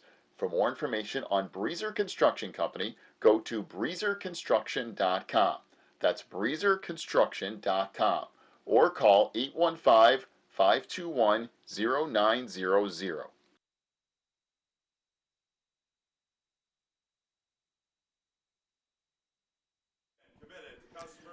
35-20 the lead for Wilmington with 2:19 left to go. Good touchdown drive for the Cats to really cap things off here tonight. Of course, your defense still needs to come out and make a stop here against Ottawa. Still 2:19 left. They throw one of those long passes downfield and score quick and get an onside kick. Make really things interesting. Oh, I forgot that. Change my. Oh, they get that shot, that score updated, yes, 35-20. Well, thanks for joining us here tonight on the network. First game of the year here for the Wilmington Wildcats. We'll be back here with you every game throughout the 2017 campaign. By the way, the only place over the last decade or so that you've been able to get every single Wilmington Wildcats football game. Approach here by Shaw. Boy, it's a squib kick, and it's actually down at the 47, and that's really what you don't want because now Ottawa has a short field with 2:17 left. I don't understand that. So The Pirates will have it 1st and 10 from the 47. Now if they can get a quick strike and get a look at an onside kick, yeah, never know. 217 is a long time if you can throw the football down the field. And that ball got to the up back so fast, he could have advanced it down the field to probably past the 50, 45 maybe. 1st and 10 for Ottawa from their own 47. And, of course, Trey didn't mean to hit it right at somebody. He was trying to kick it down the field, but it just happened to go right to him. Right to an up back. Here's Swords, sacked back at the 40. A blitz off the edge. Wow. Harbor absolutely unloads on Swords, and that will be a loss of 7 yards. 2nd down and 17 for the Pirates. Boy, that was unblocked, straight in from the edge. That's going to make it very difficult now for Ottawa, especially with no timeouts left. Facing 2nd down and 17 from their own 40. See if this young Wildcats team can close out a win here in week 1. Receiver in motion to the near side. Swords chops back, trying to set up a screen, and that's hit immediately. That will not work a second time. Worked once, it will not work again. As Jonathan Golson sniffs that one out and drops it for no gain, it'll bring up 3rd down and 17. Did you see who the receiver was? We'll give him one. Let's see. So 3rd down and 17 here for Ottawa as the time will roll back down toward 1 minute to go. Again, 2 backs in the backfield. Swords under center, chops back, and he'll be sacked back at the 30-yard line. Boy, that got blown up in a hurry, I believe, by William Van Dyne, who will get that sack and a loss of 5, maybe 6 more. And we have an official down out near midfield who got run over. I didn't see it, but he got hit out at midfield, and with 44 seconds left, they'll stop the game and get some people out there to check on him. As well, we have seen a little bit of everything tonight. Hopefully that official is okay at the right at the 48-yard line on the Wilmington side of the field. Down to 44 seconds remaining, and Ottawa's going to have it 4th down and about 23 or so. You know, we talk a lot about the officiating, but there's very few people who want to do it. Oh, you know it. And, you know, it's hard to complain about something that you're not willing to do yourself. And I would not make a good one, I'll tell you that.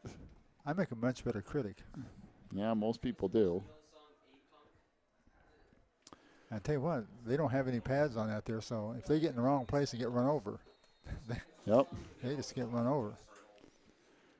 So the clock will roll down to 40 seconds to go. Last gasp time here for Ottawa. 4th down and 21.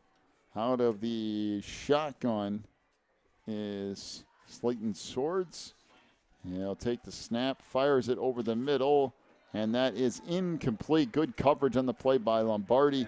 Breaks it up as the pass intended for Joey Owens. And with 25 seconds left, all Wilmington has to do is take a knee, and this game will be over. Well, the Wilmington Wildcats will move to 1-0 on the year, but not without a pretty good test from Ottawa here tonight. I mean, that's a really good Week 1 matchup. A chance for Wilmington to play a bigger school with a big line on both sides of the ball. Some of these young guys a chance to get some meaningful minutes. Wilmington's going to come out of here with a win, but Ottawa kept pushing. They got it back to a 1-score game and forced Wilmington to kind of close things out here tonight, as Keaton Hopwood will take the snap, take a knee, and this game will come to a close. Wilmington wins it 35-20 here over Ottawa. Welcome into our post-game show brought to you by Warren's Collision Center. Warren's Collision Center in Braidwood, where they care beyond the repair. Sure to go by and thank Warren for his sponsorship of Wilmington Wildcats football here on the Christian Internet Sports Network. When we come back and start that postgame show, we'll have your final stats tonight. We'll talk to Coach Reentz as well, and we'll have another check of the IHSA football scoreboard brought to you by Otakirk Allred and Associates. Wilmington wins it. Come back to us here on the postgame as we'll get things started here in just a moment on the Christian Internet Sports Network. When you need the very best representation on your side, the attorneys and staff at Otakirk Allred and Associates are here to help with extensive professional experience in cases involving criminal defense, divorce, custody, personal injury, residential real estate, and driver's license reinstatement. Otakirk Allred and Associates and its diverse team is prepared to commit personalized attention and aggressive representation to achieve positive outcomes for your most stressful legal issues. Otakirk Allred and Associates has a team of highly skilled attorneys from the area, including Wilmington locals. Otakirk Allred and Associates takes pride in its communication skills and unmatched reputation for success. Contact Otakirk Allred and Associates at 815-740-1700 or stop by their new office location in Wilmington at 1095 South Water Street for your free consultation today.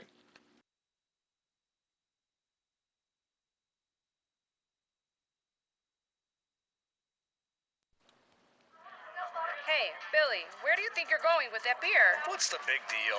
He is at home. Nice, Bob. Real nice. Look, they're practically grown. They're juniors and seniors now, and they're here for the day. They're not going anywhere. Yeah, that may be true for yours, but you can't let the others drink. In Illinois, the social host law holds adults accountable for underage drinking. If a minor who was drinking at your house injures or kills someone, you are guilty of a Class 4 felony. You get fined. You go to jail. So, being the host, aka the adult, letting high schoolers drink is illegal. Be their guide, don't provide. If you or someone you know abuses alcohol or drugs, please call 815-476-1660. Help is only a phone call away. This ad is brought to you by the Wilmington Coalition for a Healthy Community in partnership with ONDCP and SAMHSA.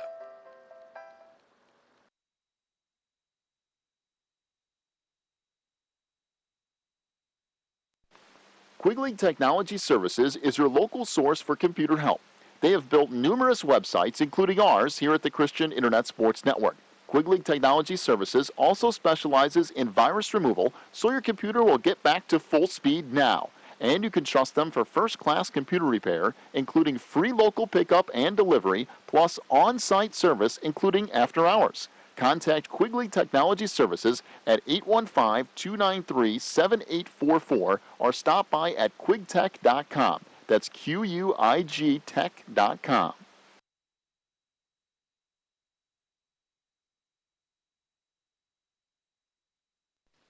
Phelan Acres Bible Church is the perfect place if you are looking for a church to call home. They have services every week, including Sunday school at 9:45, morning worship at 11, and Wednesday night prayer meetings at 7. Phelan Acres Bible Church is located at 26009 Willow Lane in Wilmington, Illinois. And for more information, call 815-476-7818. That's 815-476-7818. Welcome back here on the Christian Internet Sports Network as we get to our postgame show brought to you by Warren's Collision Center. Warren's, where they care beyond the repair, over there in Braidwood. 815-458-3300 for Warren's Collision Center. Big thank you to Warren and his staff for sponsoring Wilmington football once again. 35-20 is the final tonight as Wilmington gets a win over the Ottawa Pirates. We'll get to your final stat totals here in just a moment. And while we're figuring that up, let's go to the IHSA football scoreboard, brought to you once again by Otakirk Allred and Associates, with offices in Joliet and a brand new office in Wilmington as well. I-8 scores from tonight. Reed Custer wins it. Coal City defeats Reed Custer tonight 40-0 as the Kohlers roll over the Reed Custer Comets. Other I-8 scores: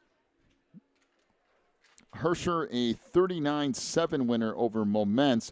Lyle comes back after trailing against Sandwich tonight to win 27-26. Piatone up on Mantino 41-13. The last time we heard Streeter, they have a final now, 40-6 over East Peoria.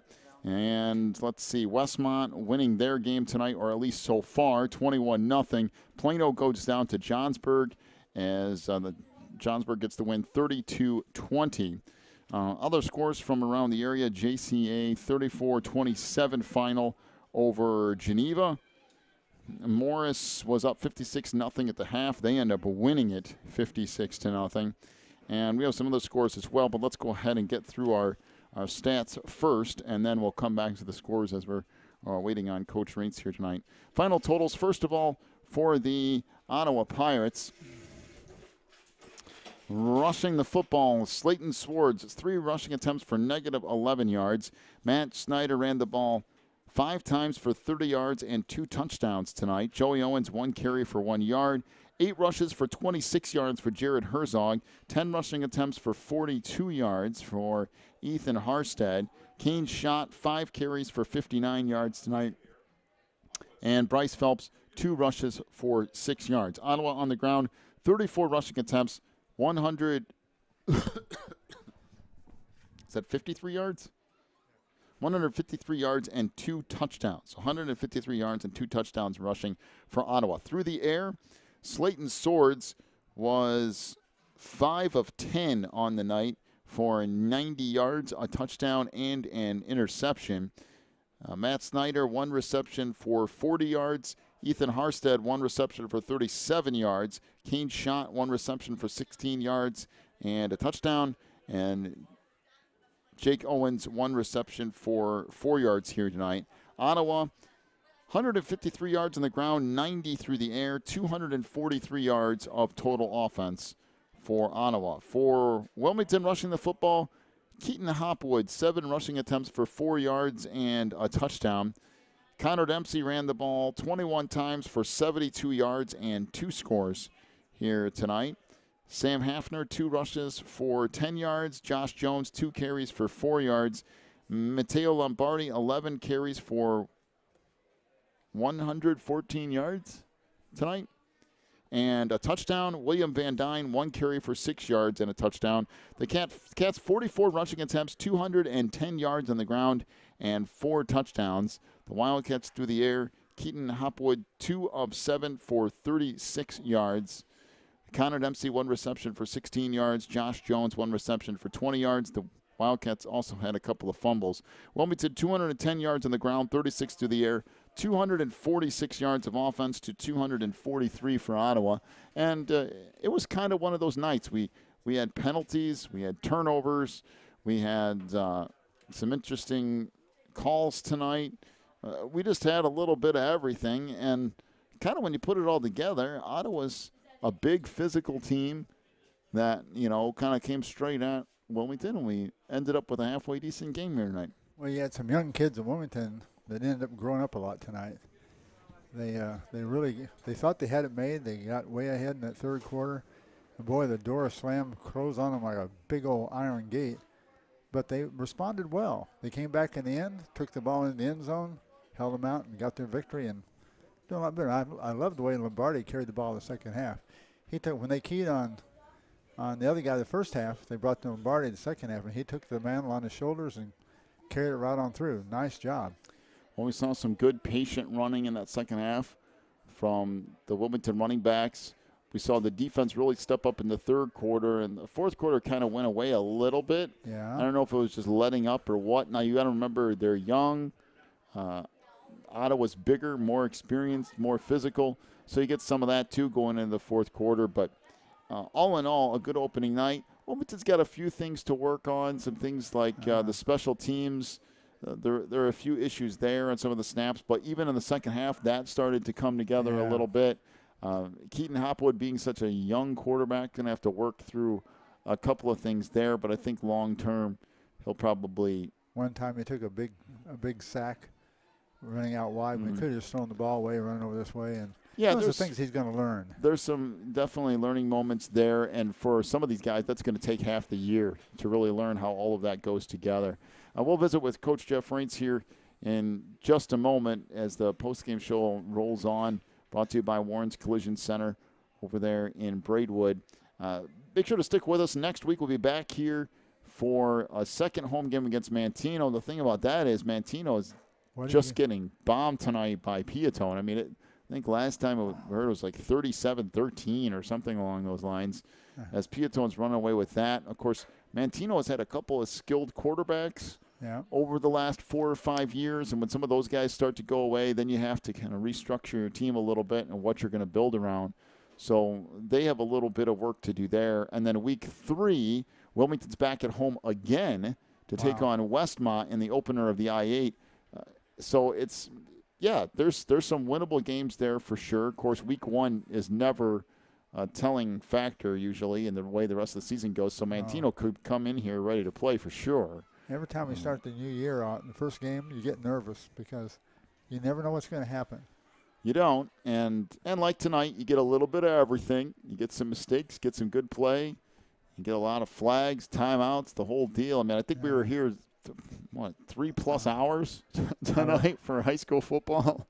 I love the way after so many bad snaps in a row for the special teams, the last 2, even when they got under great pressure, they were able to get a good snap, get the ball away, and get the extra point. So that started coming around, and I had to take my hat off to the kids.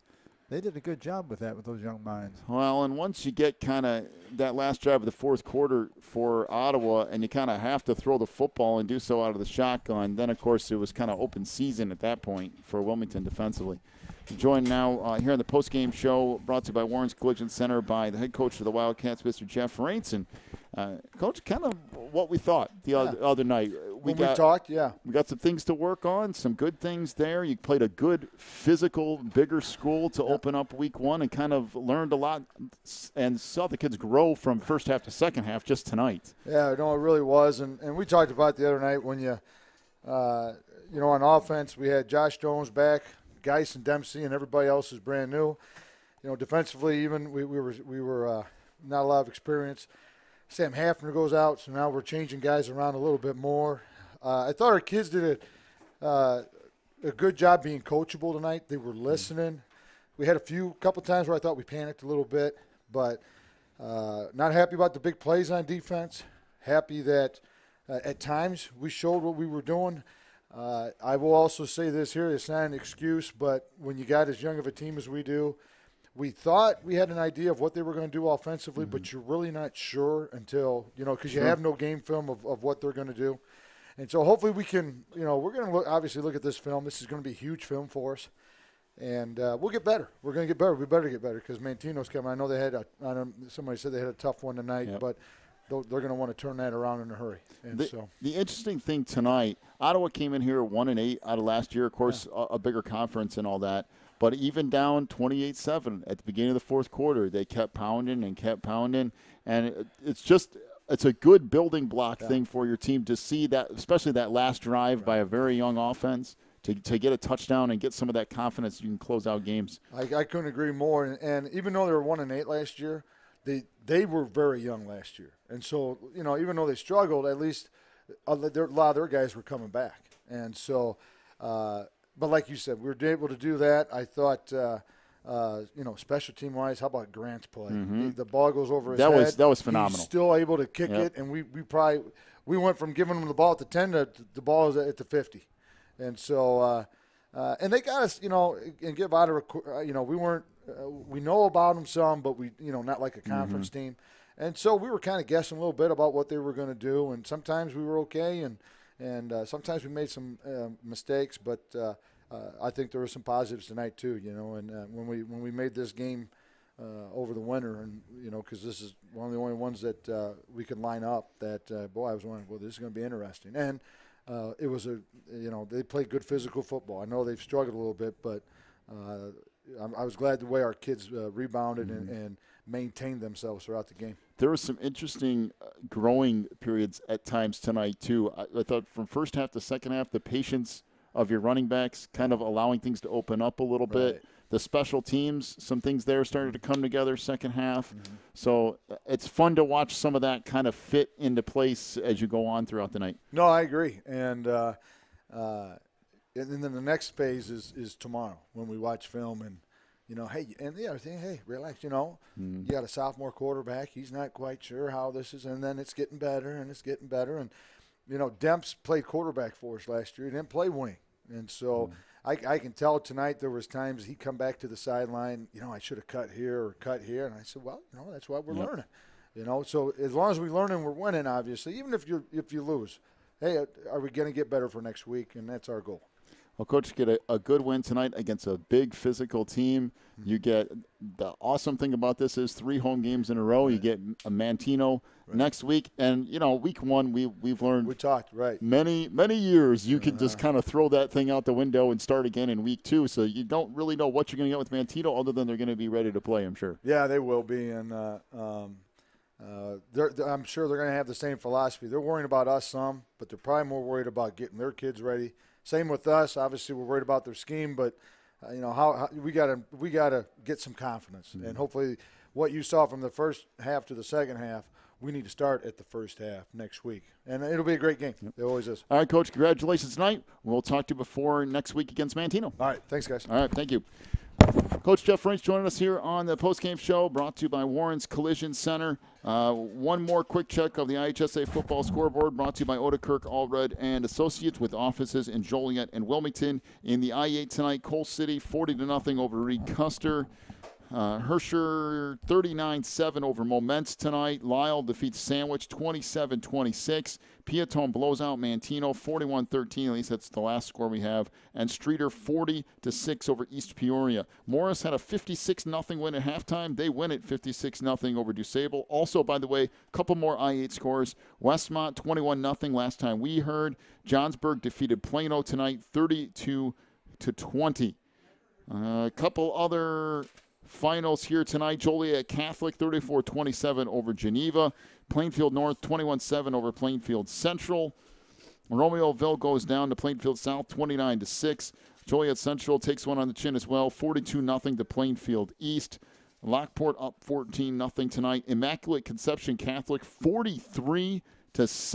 I believe that says over Bishop McNamara tonight. And Bishop Mac's supposed to be pretty good too, so that's going to be an interesting 3A here. At any case, for Wilmington here tonight, they get a good win against the Ottawa team. We go back at home again against Mantino next week, who's coming off a loss, and that should be an interesting week 2 matchup. We'll be ready for it next week. It's going to be a good game. We'll have a great time. All right, we'll see you next week. Big thank you to all of our sponsors here tonight, including Warren's Collision Center for sponsoring the postgame show. We'll be back with you next week. Thanks for joining us here tonight. Be sure to spread the word. We'll be here once again this year for each and every game of the 2017 Wilmington Wildcats campaign. You've been listening to Wilmington Wildcats football. They win at 35-20 tonight over Ottawa here on the Christian Internet Sports Network. Good night, everybody.